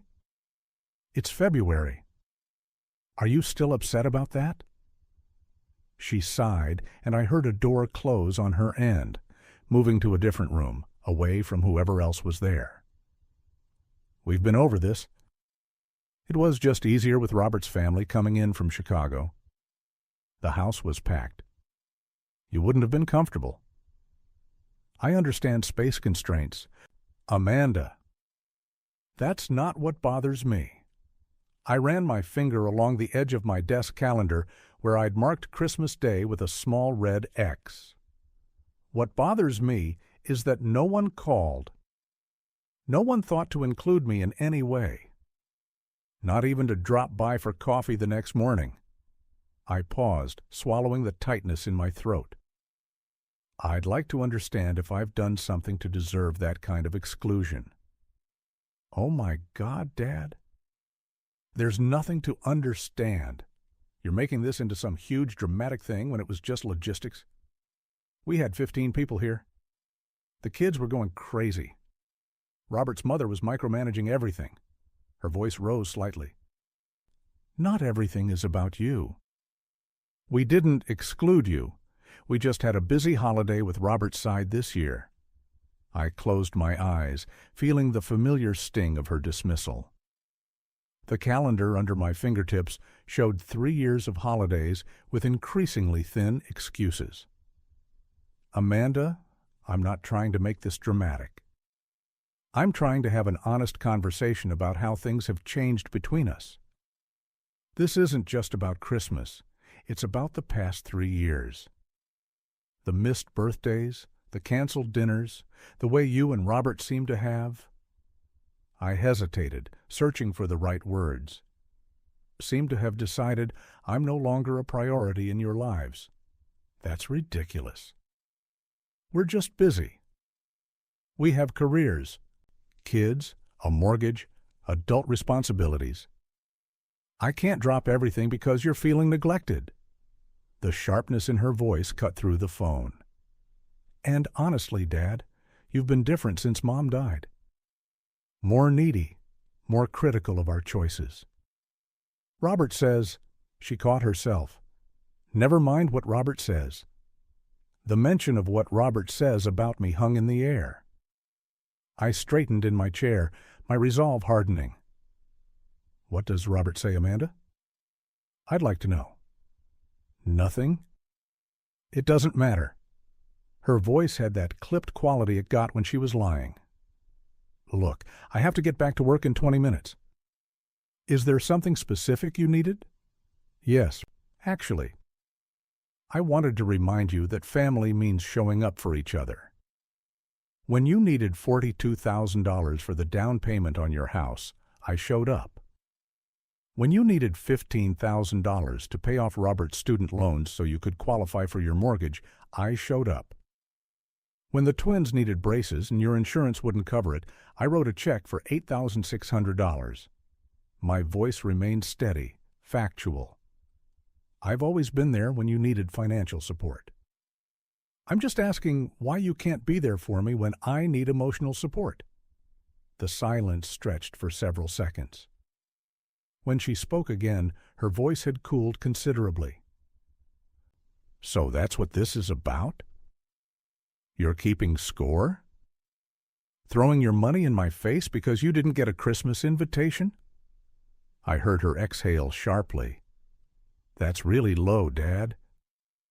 We never asked for that money. You offered. If there were strings attached, you should have said so at the time. There were no strings, Amanda. There never have been. I rubbed my temple, feeling a headache forming. I'm not asking for repayment or gratitude. I'm asking for basic consideration, for acknowledgement that I'm still part of this family. You know what? I don't need this right now. I've got a presentation in an hour, the twins have swim practice after school, and Robert's working late again. Her words came faster now, defensive. I'm sorry if your feelings were hurt at Christmas, but honestly, Dad, you're just getting old and lonely. This isn't really about Christmas. The words landed like a physical blow. I sat perfectly still, absorbing them, letting them settle into the space between us. Through the window, I watched a pair of cardinals at the feeder, the male bright red, the female a subdued olive brown. They took turns, never feeding together. My reflection in the glass looked older than I remembered. You're right, I said finally, my voice quiet but clear. It's about much more than that. After we hung up, I sat motionless for a long time, the phone cooling in my hand. The conversation replayed in my mind, each word cementing my resolve. I'd given her one last chance to acknowledge what was happening, to take even a small step toward reconciliation. Instead, she'd confirmed everything I'd suspected and feared. As the afternoon shadows lengthened across my study, I opened my desk drawer and pulled out the folder where I'd been collecting my evidence. It was time to move forward with the plan I'd been reluctant to execute. The next day, I would be meeting with my attorney to discuss changes to my will and the family trust. The conference room at Harrington and Associates had the kind of silence that seemed to amplify every small sound, the whisper of papers being arranged, the soft click of my attorney's pen, my own measured breathing. I'd chosen mid-morning for this appointment, when my mind was clearest. Outside the tall windows, autumn leaves tumbled across the courtyard. I was about to sign away most of my life's work, and strangely, I felt more at peace than I had in months. Mr. Calloway, I've prepared everything as we discussed, said Richard, my attorney of 23 years. His silver-rimmed glasses caught the light as he spread the documents before me. I want to review the key provisions one more time before you sign. He was being thorough, as always. I appreciated that about him, how he never rushed important matters, even when I assured him my mind was made up. The new will effectively replaces all previous versions, he continued, pointing to specific paragraphs with his index finger. 70% of your estate, approximately $3.2 million based on current valuations, will be distributed among the 4 charitable organizations we selected. the Children's Hospital Foundation, the Veterans Outreach Program, the Public Library Endowment, and the Cancer Research Institute. He paused, looking up at me. Each will receive equal portions. I nodded, thinking of Margaret. She would have approved of these choices. We'd always planned to leave substantial gifts to charity, but not this much. Not until Elaine had shown her true colors. "And the remaining 30%?" I asked, though I knew the answer. I wanted to hear it spoken aloud one more time. "The remaining 30%, approximately $1.4 million, will be placed in a restricted educational trust for your 3 grandchildren. The terms are quite specific." Richard turned to the next page. "The funds can only be used for tuition, books, and housing related to post-secondary education. Each grandchild's portion is held separately and becomes available to them at age 18. If they choose not to pursue higher education, their portion remains in trust until age 30, at which point it converts to a retirement account they can access at age 65. I smiled slightly at this last provision, a suggestion Richard had made. So even if they don't go to college, they'll still have something meaningful later in life. Exactly, Richard confirmed. And most importantly, as we discussed, your daughter Elaine will have no access to these funds. She cannot serve as trustee, cannot borrow against them, and cannot direct how they're used. The bank's trust department will administer everything according to these terms. He tapped the document. I've also included the provision that if she contests the will in any way, the grandchildren's portion will also go to charity. The weight of what I was doing settled over me. Not regret, no, I'd moved beyond that, but acknowledgement of the finality. For 52 years I'd built my business, saved, invested, planned for my family's future. Margaret and I had lived modestly despite our success, always thinking of what we'd leave behind. Now I was ensuring that legacy would go where it would do good, not be squandered by a daughter who had proven herself unworthy of trust. "And you're certain this will stand up to any challenge?" I asked, though we'd been over this ground before. Richard nodded confidently. "We've documented everything meticulously. Your medical records confirm your sound mental state. We have the financial records showing the systematic emptying of your accounts. The recorded conversations with Elaine about the memory care facility she was planning to move you to, against your wishes and medical advice. The statements from Dr. Levinson confirming you don't require such care." He straightened the papers. "And most damning, the evidence that she and her husband were already spending your money on themselves, the vacation property, the luxury car lease. The court would have to ignore substantial evidence to side with her." I picked up the pen. It was heavier than I expected, one of those expensive fountain pens law firms keep for important occasions. My hand was steady as I signed each page where Richard indicated, 17 signatures in all. With each one, I felt myself reclaiming something that had been taken from me, my autonomy, my dignity, my right to determine what happened to what Margaret and I had built together. When I finished, Richard applied his notary seal and had his assistant witness the documents. "It's done," he said simply, gathering the papers. "I'll file these today and send you the copies by courier tomorrow." We shook hands, and as I left the building, I felt lighter somehow. The betrayal still hurt. It would always hurt, but I had taken back control. On the drive home, I pulled into the parking lot of the Oak Ridge Senior Center. I'd passed it hundreds of times, but never stopped. Today felt different. Inside, a woman about my age sat at the reception desk. Her nameplate read Vivian. She looked up with a warm smile that reached her eyes. "Can I help you?"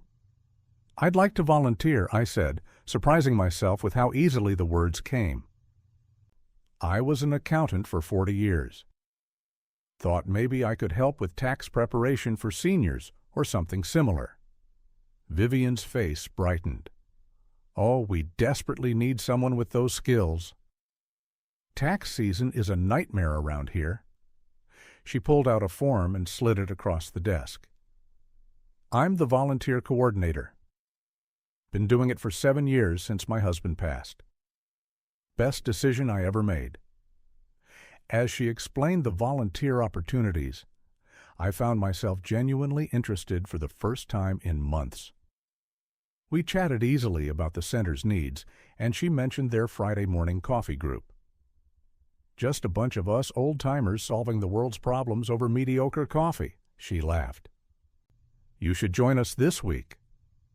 I found myself agreeing. When I left 30 minutes later with a volunteer application and schedule in hand, I realized I'd made my first new friend in years. It felt good, like opening a window in a room that had been closed up too long. Driving home, I thought about what I'd done that day. The money didn't matter anymore. Not really. What mattered was that I had chosen my own path forward. Yes, there was sadness knowing my relationship with Elaine was irreparably broken. But as I pulled into my driveway, I felt something I hadn't expected. Hope. Tomorrow I would call my son in Colorado. It had been too long since we'd really talked. And Friday I would have coffee with Vivian and her friends. Small steps into whatever time I had left, steps I was choosing for myself. The wheels of bureaucracy turn slowly, but they turn with absolute certainty. That's what my attorney had told me when we filed the trust amendments. And he was right. 3 weeks after finalizing the changes, the IRS sent out the standard notifications to all affected parties. I knew this was coming, had prepared myself mentally for it, but seeing the copy of the form that would be delivered to Rebecca still made my stomach tighten. Form 8971, Information regarding beneficiary acquiring property from a decedent. The paperwork was coldly efficient, listing the substantial changes to beneficiary status and asset allocations. Rebecca's expected inheritance had been reduced by 70%. Martin, my attorney, had explained that tax law required notification of all parties when substantial changes were made to trusts with certain tax implications. The IRS doesn't care about family drama, he'd said with a shrug. They just want to make sure everyone pays the right taxes when the time comes.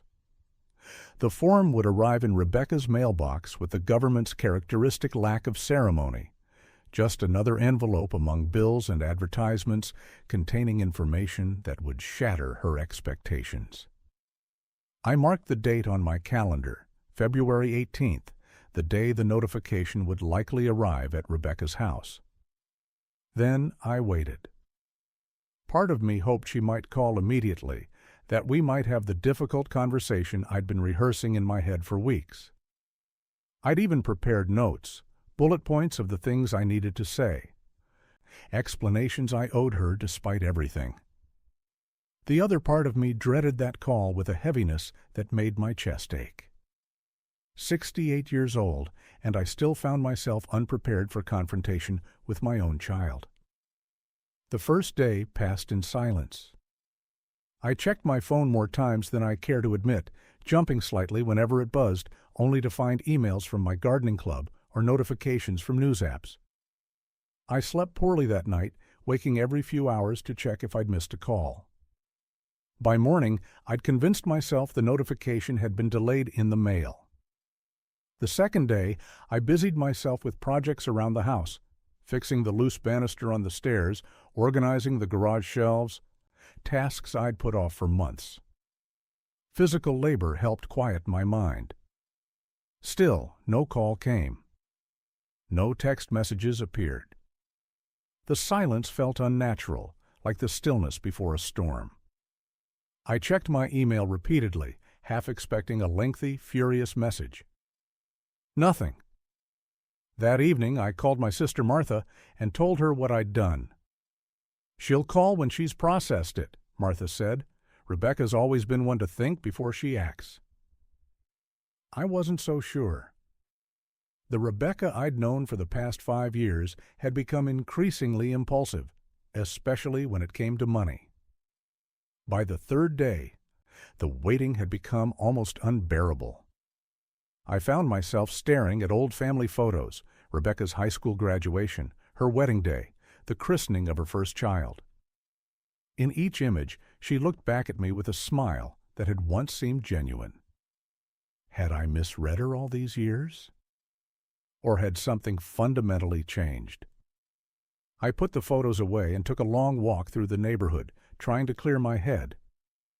When I returned home and checked my phone, there was still nothing. The silence felt deliberate now, strategic.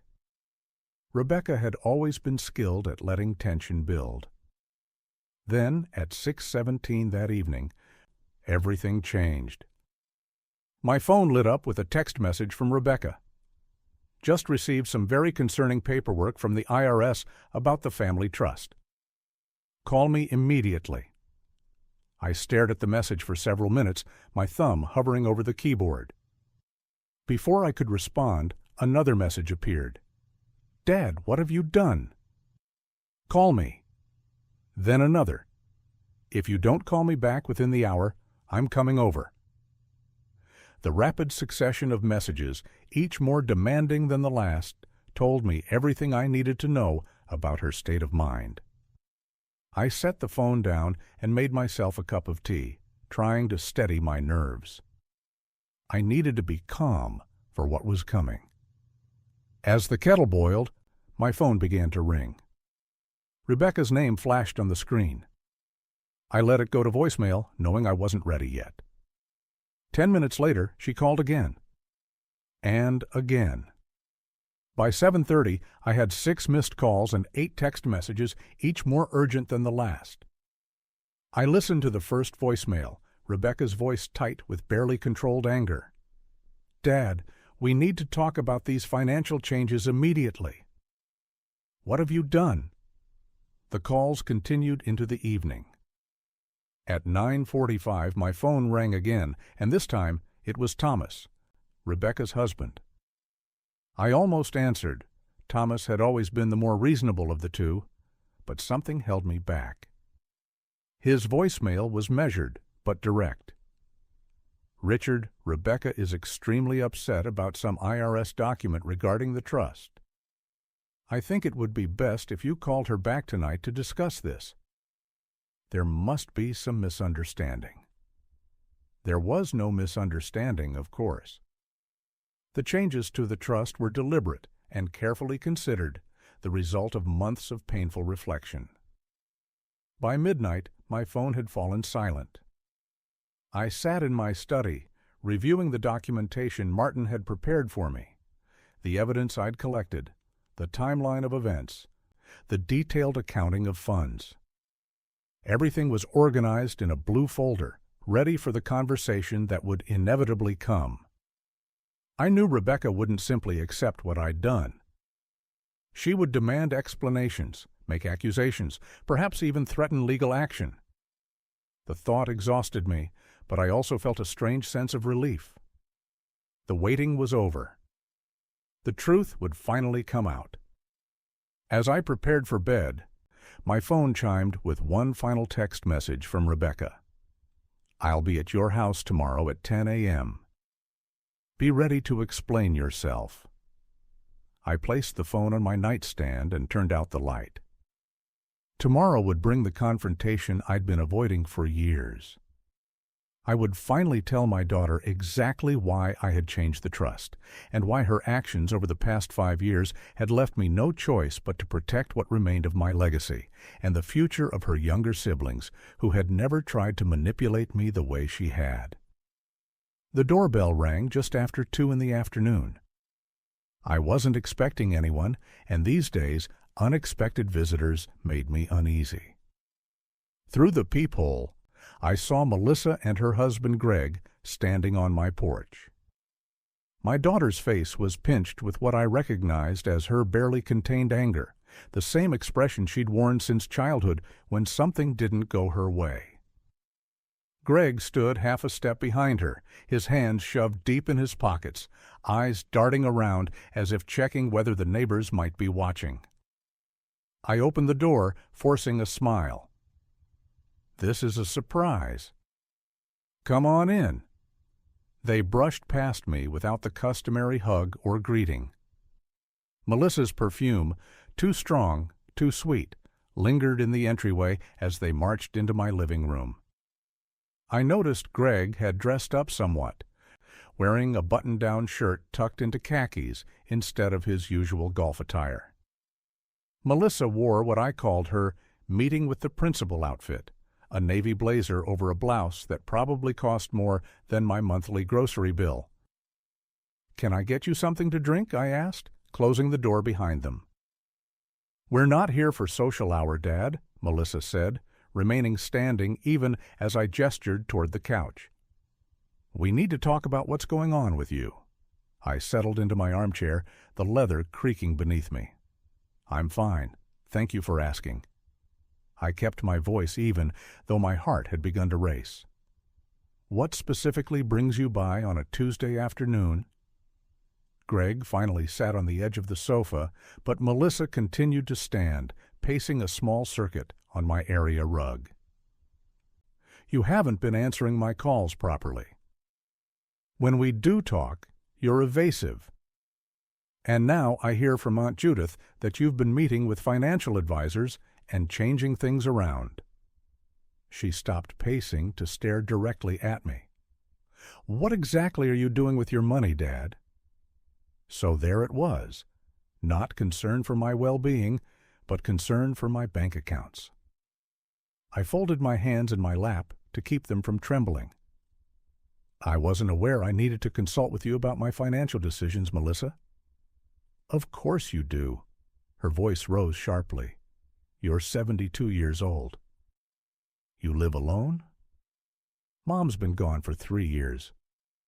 We need to be practical about these things." "Practical?" I repeated, tasting the word. "I've always been practical.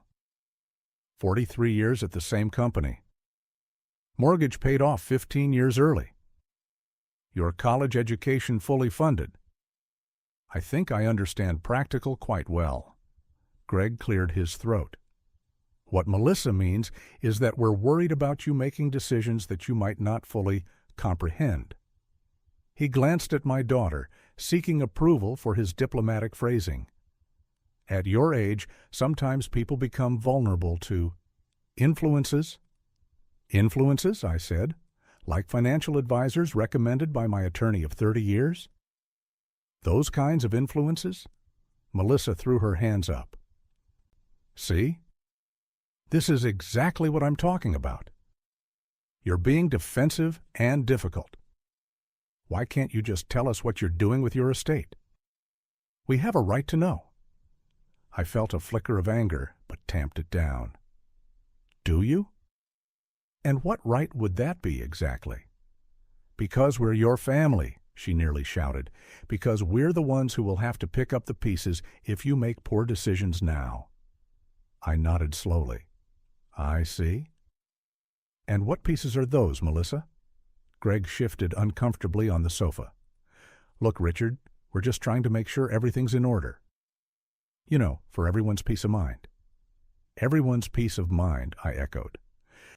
"Or your peace of mind about your inheritance?" The room fell silent.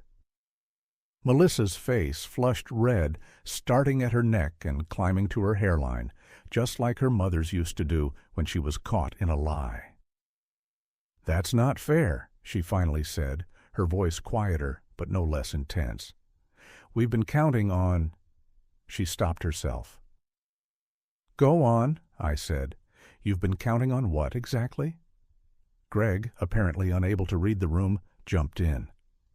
"We found this amazing property in North Carolina. It's right on the lake, 4 bedrooms, private dock. The kind of place we could pass down to the kids someday." His eyes lit up as he described it. "We've been talking with the owners for months, and they're willing to hold it for us until after—" He trailed off, finally noticing Melissa's warning glare.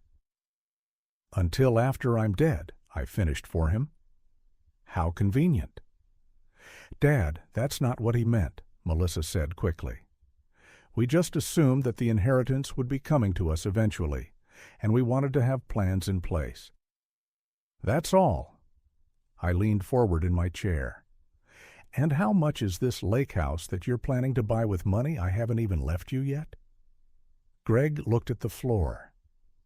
$820,000. I let out a low whistle. Almost $1 million. That's quite a vacation home. It's an investment, Melissa insisted, and it's not like you need the money.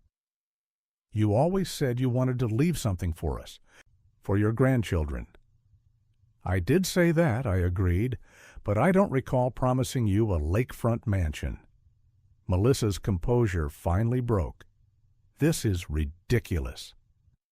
You're being selfish and stubborn. Mom would be so disappointed in how you're acting. She began pacing again, her heels clicking aggressively on the hardwood where they missed the rug. I think you're not thinking clearly anymore. You've been different since Mom died. Forgetful. Withdrawn. Careful, Melissa, I said quietly. No, I won't be careful. Someone needs to say it. You're showing signs of senility. Dad, you forget things I tell you. You missed Zachary's birthday last month. And now you're making mysterious financial changes without consulting family. These are classic warning signs. I stood up slowly, my knees protesting after sitting tensely for so long. I missed Zachary's birthday because you changed the date of his party without telling me until the day before, when I already had plans I couldn't break. As for being forgetful, perhaps I simply choose not to remember the things you say when they don't interest me. I walked to the mantel where I kept family photos, straightening one of Melissa's mother that had tilted slightly. And regarding my finances, I'm of sound mind and body, as my doctor, my attorney, and 2 separate psychological evaluations have confirmed in the past month. That stopped her cold. You've had psychological evaluations? Yes, I said, turning to face them both, because I anticipated this exact conversation. I've been watching you circle my estate like vultures since your mother's funeral. The constant questions about my investments. The suggestions that I sell the house because it's too much for me to manage. The casual mentions of your financial struggles despite your combined income of over $300,000 a year. Greg stood up now too, his face reddening. That's completely unfair. We have expenses, college funds to build, and lakefront properties to buy, I finished for him. Yes, I understand completely. Melissa's eyes narrowed. What exactly have you done with your money, Dad? I smiled slightly. That's between me, my financial advisor, and my attorney. But I can assure you it's being handled responsibly. We have a right to know, she insisted, her voice rising again. No, Melissa, you don't. Not until I'm gone. And given your behavior today, I'm rather glad I've taken the precautions I have. I walked calmly to the front door and opened it. I think we're done for now. I'd appreciate it if you'd call before your next visit. They didn't move immediately, seemingly shocked by my dismissal. Finally, Greg tugged at Melissa's elbow. Come on, let's go. We can talk about this another time. As they walked past me, Melissa stopped, her eyes brimming with tears that I couldn't tell were from anger or hurt. This isn't over, Dad. If you're not competent to manage your affairs, there are legal steps we can take. I met her gaze steadily. Yes, there are legal steps for many situations. I suggest you consider them carefully before proceeding. After they left, I closed the door and leaned against it, suddenly exhausted. The confrontation had confirmed everything I'd suspected and feared. My own daughter was more concerned with her inheritance than my well-being. As I returned to my armchair, I realized my hands were finally trembling freely. I would need to call my attorney first thing in the morning. If Melissa was already threatening legal action, I needed to make sure my new arrangements were absolutely bulletproof. The last thing I wanted was a court battle, but I was prepared for one if necessary. The doorbell rang at precisely 2:15 p.m. I knew it was Amanda before I even opened the door. She'd texted earlier saying she needed to speak with me urgently about my rash decisions. I took a deep breath, straightened my cardigan, and opened the door to find not just Amanda, but her husband Greg standing beside her. His presence surprised me. Greg rarely involved himself in family matters unless there was money at stake. Amanda's eyes were already rimmed with red, her mouth set in a tight line that reminded me so much of her mother when she was preparing for battle. "Dad," she said, stepping inside without waiting for an invitation. "This has gone far enough. We need to talk about what you're doing." Greg nodded solemnly behind her, his hand on the small of her back, in what I suppose was meant to be a supportive gesture. I led them to the living room, where I'd already set out coffee and the lemon cookies Amanda had always loved since childhood. A small, perhaps futile peace offering. "I assume this is about the changes to my will and the trust," I said, taking my seat in the armchair that had been mine for 23 years. Amanda remained standing, pacing the perimeter of the coffee table, while Greg settled onto the edge of the sofa, leaning forward with his elbows on his knees like a coach preparing to deliver a tough love speech. "Changes?" Amanda's voice rose sharply. "Dad, you've completely gutted our inheritance. 70% to charity? After everything we've done for you? After all the times we've invited you for holidays, helped around the house, checked in on you?" Her hands gestured wildly, knocking against a framed photo of her own children, my grandchildren, that I kept on the side table. I reached out to steady it before it could fall. "Amanda, please sit down," I said quietly. "I'm not going to discuss this if you're shouting." She glared at me but complied, dropping onto the sofa beside Greg. I noticed how he immediately placed his hand on her knee, squeezing slightly, as if signaling her to follow some predetermined script. "I've made my decisions carefully, and they reflect what I believe is right for my estate. You and your brother will still receive substantial amounts." "Substantial?" she interrupted, her voice now dripping with sarcasm. "Dad, do you even understand what you're doing? That money was supposed to help pay for Lily and Jason's college. It was supposed to help us finally upgrade from that cramped house. We've been counting on it, planning our future around it." Her voice cracked on the last words, and the tears that had been threatening now spilled over. "How could you do this to your own family?" I watched as her anger transformed into tears, a transition I'd seen many times throughout her life. As a child, Amanda had learned quickly that when anger didn't get her what she wanted, tears often would.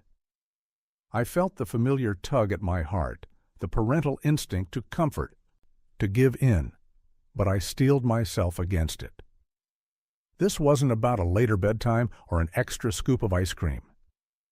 This was about $3.2 million and principles that mattered to me. "Your children will still have their education funds," I reminded her gently. "I've set those aside separately, as you know, $50,000 for each of them, which will grow until they're ready for college." I reached for my coffee, finding comfort in its warmth between my palms. "And the inheritance you and David will receive is still substantial by any reasonable measure." Greg cleared his throat, leaning forward even more. "Richard, with all due respect, we're concerned about more than just the money here." His tone was measured, reasonable, the voice he used in his real estate negotiations. Amanda and I are worried about you. These sudden changes, this unpredictable behavior? It's not like you. Unpredictable? I repeated, feeling my eyebrows rise. Dad, Amanda cut in, her voice softer now, tears still streaming down her cheeks. We've noticed things. The way you sometimes forget our conversations. How you got confused about which day we were coming for dinner last month. And now these drastic financial decisions. She reached across to place her hand on mine. We're worried you might not be fully yourself anymore. I gently withdrew my hand from hers. I'm 72, Amanda, not incapacitated. Forgetting a dinner date doesn't mean I'm losing my faculties. Greg exchanged a look with Amanda before continuing. Richard, no one wants to think about these things, but cognitive decline can be subtle at first. My uncle was the same way, making strange financial decisions, giving money away. It was the first sign something wasn't right. If you're truly concerned about my well-being, I said carefully, then I appreciate that. But these changes to my estate plan aren't impulsive. They're the result of months of consideration. Amanda's demeanor shifted again, the tears subsiding as quickly as they'd appeared. Dad, I need to be very clear about something. Her voice had hardened. If you go through with this, it's going to change things between us. All of us? She paused, letting the threat hang in the air. Do you really want to spend the last years of your life barely seeing your grandchildren? Because that's what will happen. Our lives are busy, and if you're going to treat us this way, well, she shrugged, leaving the implication clear. The threat hit me like a physical blow. Lily and Jason were the lights of my life, since Margaret passed. The thought of seeing them less frequently made my chest tighten painfully. I set my coffee cup down with a hand that wasn't quite steady. You would use my grandchildren as leverage? I asked quietly. Greg interjected smoothly. No one's leveraging anything, Richard. Amanda's just being realistic about how relationships work. Actions have consequences. He straightened his tie, a nervous habit I'd noticed over the years.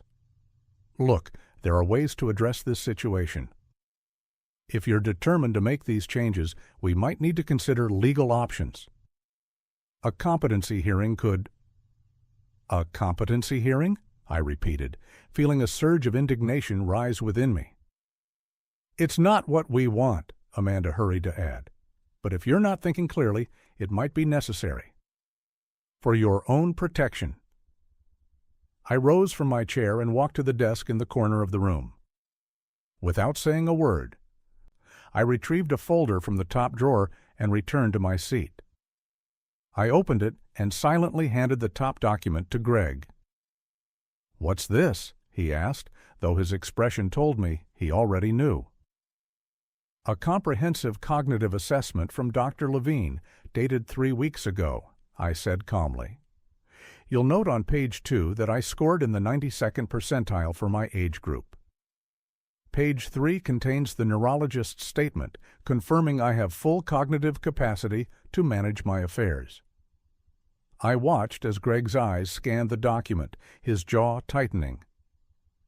I anticipated this conversation might occur, given David's similar insinuations last month. Amanda snatched the papers from Greg's hands, her eyes darting across the text.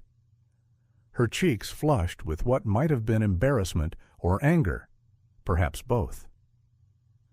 This doesn't change anything, she said finally, tossing the assessment onto the coffee table. You're still destroying this family with your selfishness. I'm not destroying anything, Amanda, I said softly. I'm making choices about my own money, money I earned over 50 years of work. Money your mother and I saved while still putting you through college and helping with the down payment on your first home. She stood abruptly, grabbing her purse. I can't believe you're doing this. After everything Mom would have wanted. Don't, I interrupted, my voice sharper than I intended. Don't presume to tell me what Margaret would have wanted. Greg stood too, placing his hand on Amanda's shoulder. I think we should go. You're clearly not in a reasonable frame of mind today. Amanda moved toward the door, then turned back, her eyes cold in a way I'd never seen before. You're going to regret this decision, Dad. When you're sitting alone in this house with no one coming to visit, you'll wish you'd made different choices. She yanked open the front door. Don't call us. We'll call you when we're ready. The door slammed behind them with such force that the small stained glass window my wife had loved rattled in its frame. I sat motionless in my chair, listening to their car start and drive away. The house felt suddenly larger and emptier than it had in years. I picked up the cognitive assessment from the coffee table, carefully returning it to its folder. I would need to call my attorney tomorrow to warn him about what might be coming. For now, though, I simply sat in the quiet house, wondering if the price of doing what I believed was right would truly be as high as Amanda threatened. My phone rang at 9:17 on a Tuesday evening. I remember checking the time because I'd been considering turning in early. The last few months had hollowed me out, leaving me perpetually exhausted, yet unable to sleep properly. The number wasn't saved in my contacts, but something about the area code looked familiar. I hesitated, thumb hovering over the screen. Telemarketers rarely called this late, and my attorney wasn't expecting any developments until Thursday. Against my better judgment, I answered. "Hello?" I said, my voice carrying the gravel of too many sleepless nights. "Grandpa?" "It's me, Tyler." The voice was hushed, almost a whisper. But unmistakably, my 16-year-old grandson's. My heart seized in my chest. I hadn't heard his voice in nearly 4 months, not since Robert and Diane had systematically cut me out of their lives after I'd refused to liquidate my retirement accounts to fund their latest business venture. "Tyler? Is everything all right?" I asked, suddenly alert, my mind racing through worst-case scenarios. Was he in trouble? Had something happened? "Yeah, I'm okay." "I'm in my room." "Mom and Dad think I'm doing homework?" He paused, and I could hear him shifting, probably checking his door was closed. "I'm using my friend Jake's phone. I didn't want them to see your number on my call history." The fact that my own grandson had to resort to such measures to speak with me sent a fresh wave of pain through my chest, but I kept my voice steady. "I'm glad you called, Tyler.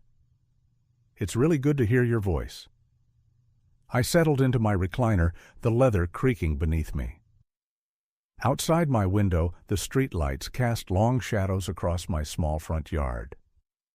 The house felt especially empty tonight, a 3-bedroom rental that was a far cry from the family home I'd shared with Margaret for 42 years before her passing. The home that now belonged to Robert and his family, after I'd signed it over to help them avoid foreclosure 3 years ago. "Grandpa, His voice cracked slightly. "I wanted to say I'm sorry. About everything. About how Mom and Dad have been treating you." The words hung in the air between us, crackling through the phone line. I closed my eyes, unprepared for the sudden emotion that washed over me. I overheard them talking. About the money, about the house, about the lawsuit. Everything. I took a deep breath, trying to steady myself. "Tyler, you don't have anything to apologize for. This situation is between your parents and me." "No, but I should have called sooner. They told us, me and Emma, that you didn't want to see us anymore. That you were angry about something and needed space." His voice dropped even lower. "But then last week I was getting a glass of water late at night, and I heard Dad on the phone with someone. He was talking about how they needed to push harder with the incompetency claim, that they couldn't let you burn through what he called their inheritance. He said some really awful things. Grandpa. My throat tightened. The legal battle had been ugly, Robert and Diane attempting to have me declared mentally incompetent after I'd refused to fund their third failed business venture in 5 years. They'd even brought in a psychiatrist who'd never met me to testify that my financial decisions indicated cognitive decline. What they hadn't counted on was my own attorney having records of every loan they'd never repaid, every gift I'd given them, and documentation from my own doctors confirming my mental faculties were fully intact. I'm sorry you had to hear that, Tyler. I never wanted any of this to touch you or your sister. I rubbed my forehead, feeling the deep creases that had only deepened over these past months. It's not right what they're doing, he continued, his teenage voice carrying a surprising maturity. I remember how you helped us keep the house when Dad's restaurant went under, and how you paid for Mom's car when it got totaled, and my braces, and Emma's summer camp. They act like you owe them everything, and I hate it. There was real anger in his voice now, the kind that comes from a fundamental sense of injustice.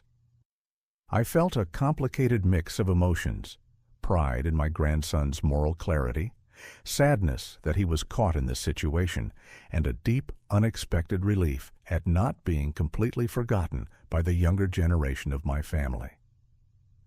Tyler, I appreciate you saying that. More than you know.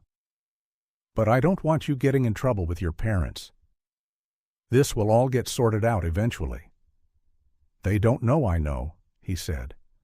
I've been pretending everything's normal. But I miss you, Grandpa.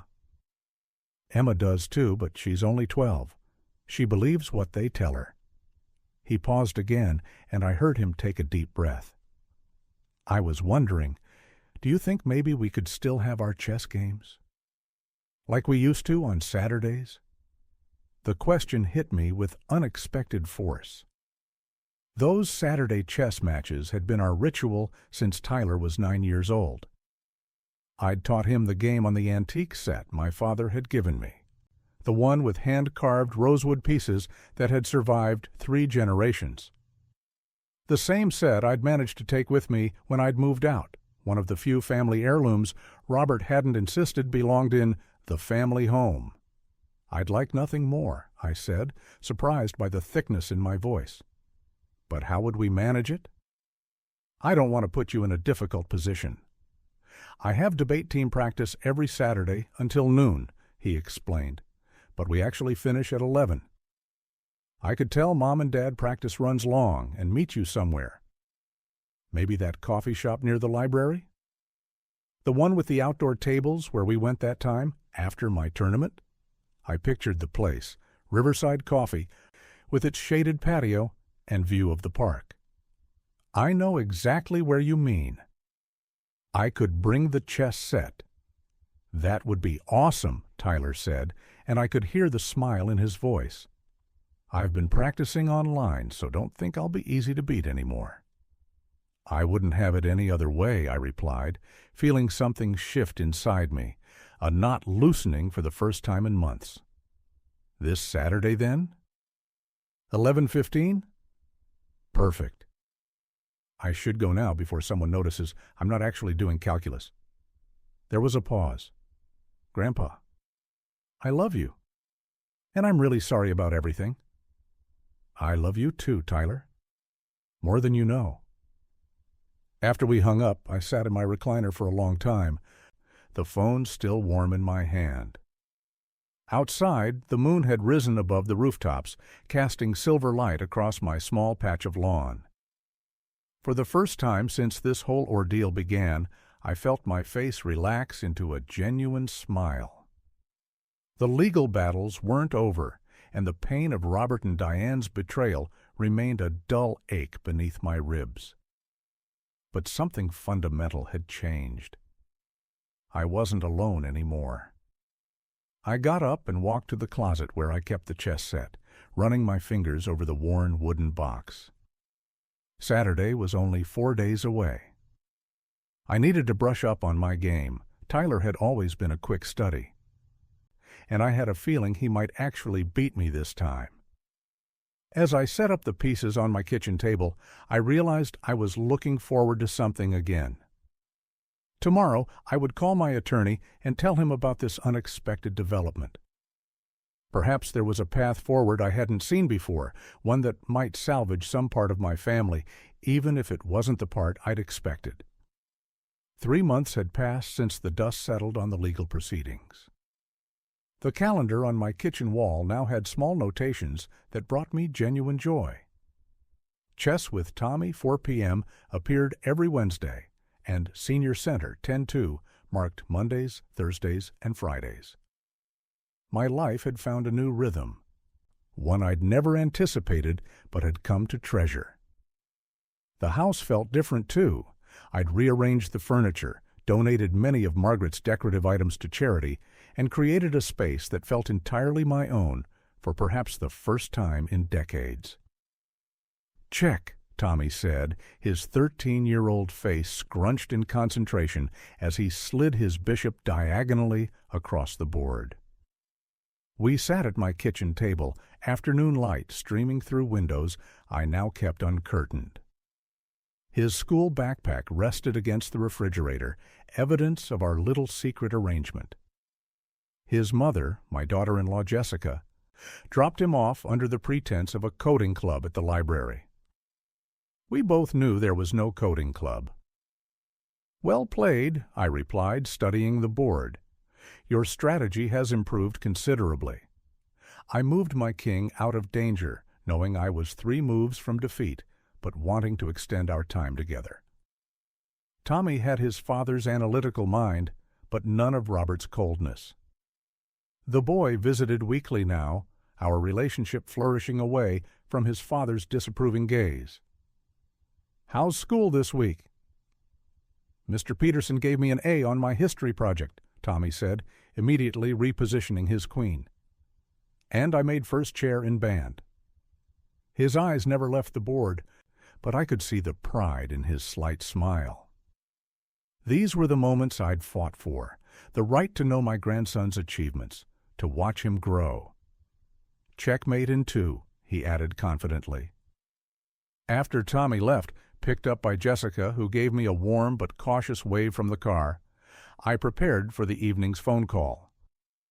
Like clockwork, at 7:15, my phone rang. It was Elizabeth, my daughter. These calls had started about 6 weeks ago after her lawyer confirmed that my new will was ironclad and that the trust I'd established for Tommy couldn't be touched by Robert. Her initial anger had given way to what she clearly hoped would be reconciliation. "Dad, I was thinking maybe I could bring dinner over this weekend," she said after our exchange of pleasantries. "I found Mom's old recipe for beef bourguignon.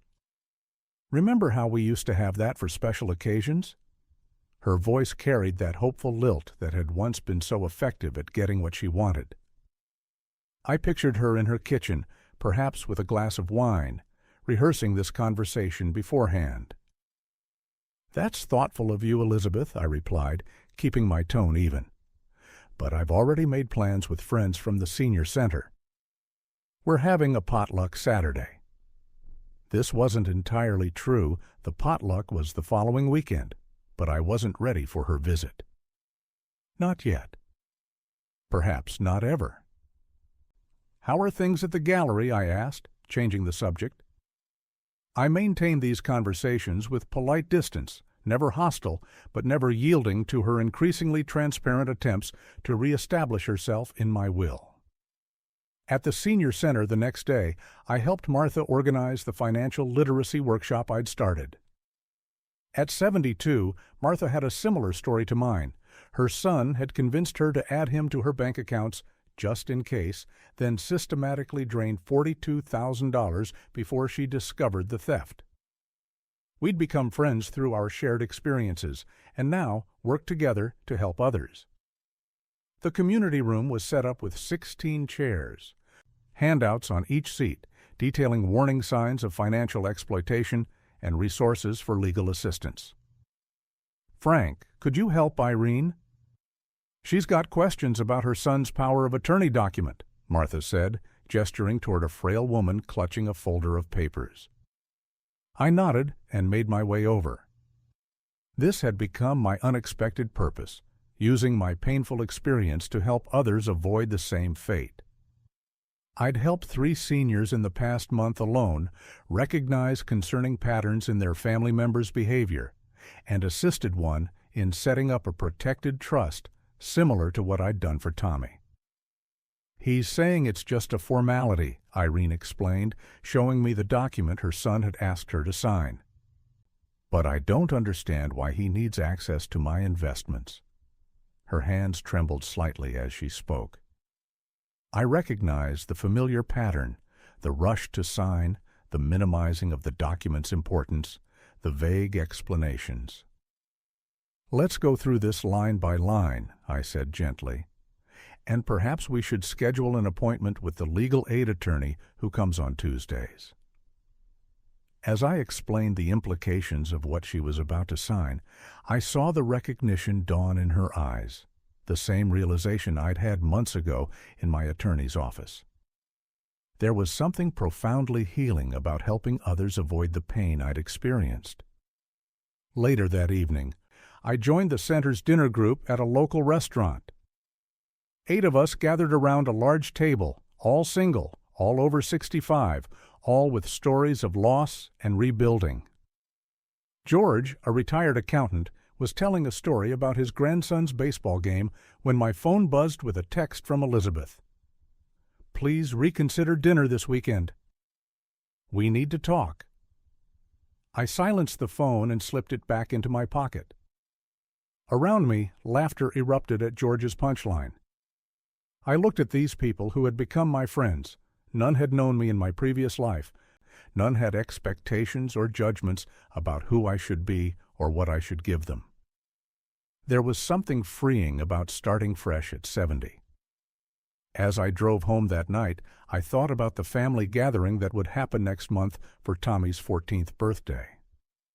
Robert and Elizabeth would be there, and we would all navigate the new boundaries I'd established.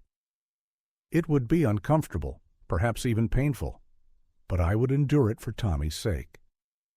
And afterward, I would return to this new life I'd built, one with purpose, friendship, and a different kind of family. Tomorrow, I would call my attorney about setting up a scholarship fund for seniors returning to education.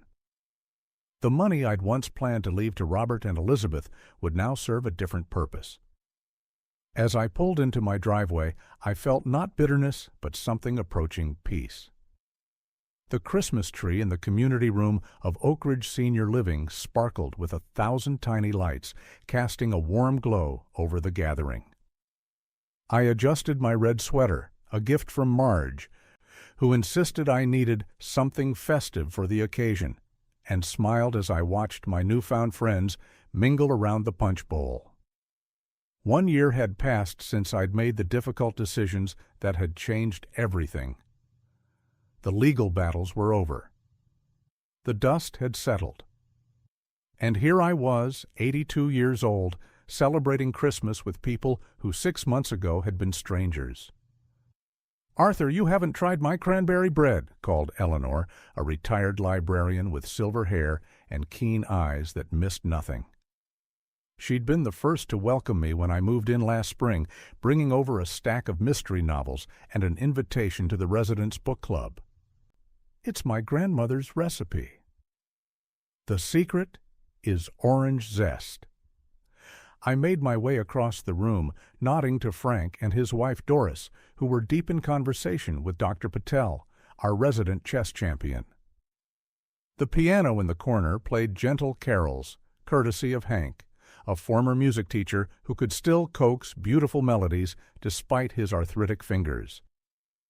This place wasn't what I'd imagined for my final years. It was better in ways I couldn't have anticipated. "This is delicious," I told Eleanor after sampling her bread, reminds me of something my mother used to make." She beamed with pleasure, and I realized how long it had been since I'd given a genuine compliment without calculating what I might need in return. The simplicity of honest appreciation felt like another gift. The lawsuit against my children had concluded in September. The court had recognized the financial exploitation and ordered restitution of $287,000. The money mattered less than the vindication. My attorney, Sandra, had called it a clear victory, though we both knew there were no true winners in family battles. My daughter, Janet, hadn't spoken to me since the final hearing. My son, Robert, communicated only through his lawyer. The grandchildren had been caught in the middle, instructed to choose sides in a conflict they barely understood. I was arranging cookies on a tray when Marge touched my elbow. "Arthur, there's someone asking for you at the front desk." Her eyes twinkled with a secret. "I think you'll want to see this visitor." Curious, I made my way to the lobby, my cane tapping against the polished floor. And there, shifting nervously from foot to foot beside a small suitcase, stood my grandson, Michael. 20 years old now, taller than I remembered, with his father's build but his mother's gentle eyes. He wore a university sweatshirt and carried a clumsily wrapped package. "Grandpa," he said, his voice cracking slightly, "I hope it's okay that I came." For a moment, I couldn't speak. Michael had been 14 when I'd first noticed money missing from my accounts. 16 when his father had convinced me to sign over power of attorney for my own protection. 18 when I'd finally understood the full scope of their deception. Throughout it all, Michael had been the child I worried about most. Too young to be complicit, too old to be shielded from the ugly truth. "It's more than okay," I finally managed, opening my arms. He stepped forward and we embraced awkwardly, then with growing certainty. "How did you find me?" "Professor Winters, my advisor. She helped me." I told her everything, and she said what happened to you was elder abuse, plain and simple. He looked down. "Dad doesn't know I'm here. Mom either. I needed to see you. To say I'm sorry." "You have nothing to apologize for," I said firmly. "You were a child." "I'm not anymore." He straightened his shoulders. "I've been reading about financial exploitation of seniors. It's wrong what they did. And I wanted you to know that I understand why you had to do what you did." I introduced Michael to my friends, watching with quiet pride as he charmed Eleanor with his earnest questions about her career in library science and challenged Dr. Patel to a chess match. He stayed through dinner, sharing stories of his college experiences and asking about my life at Oak Ridge. Not once did he mention the money or the court case. Instead, he showed me photos of his campus apartment and told me about changing his major from business to social work. "I want to help people," he explained, "especially older adults who don't have anyone looking out for them." Later, as we sat in the quieter corner of the community room, Michael handed me his package. "It's not much," he said.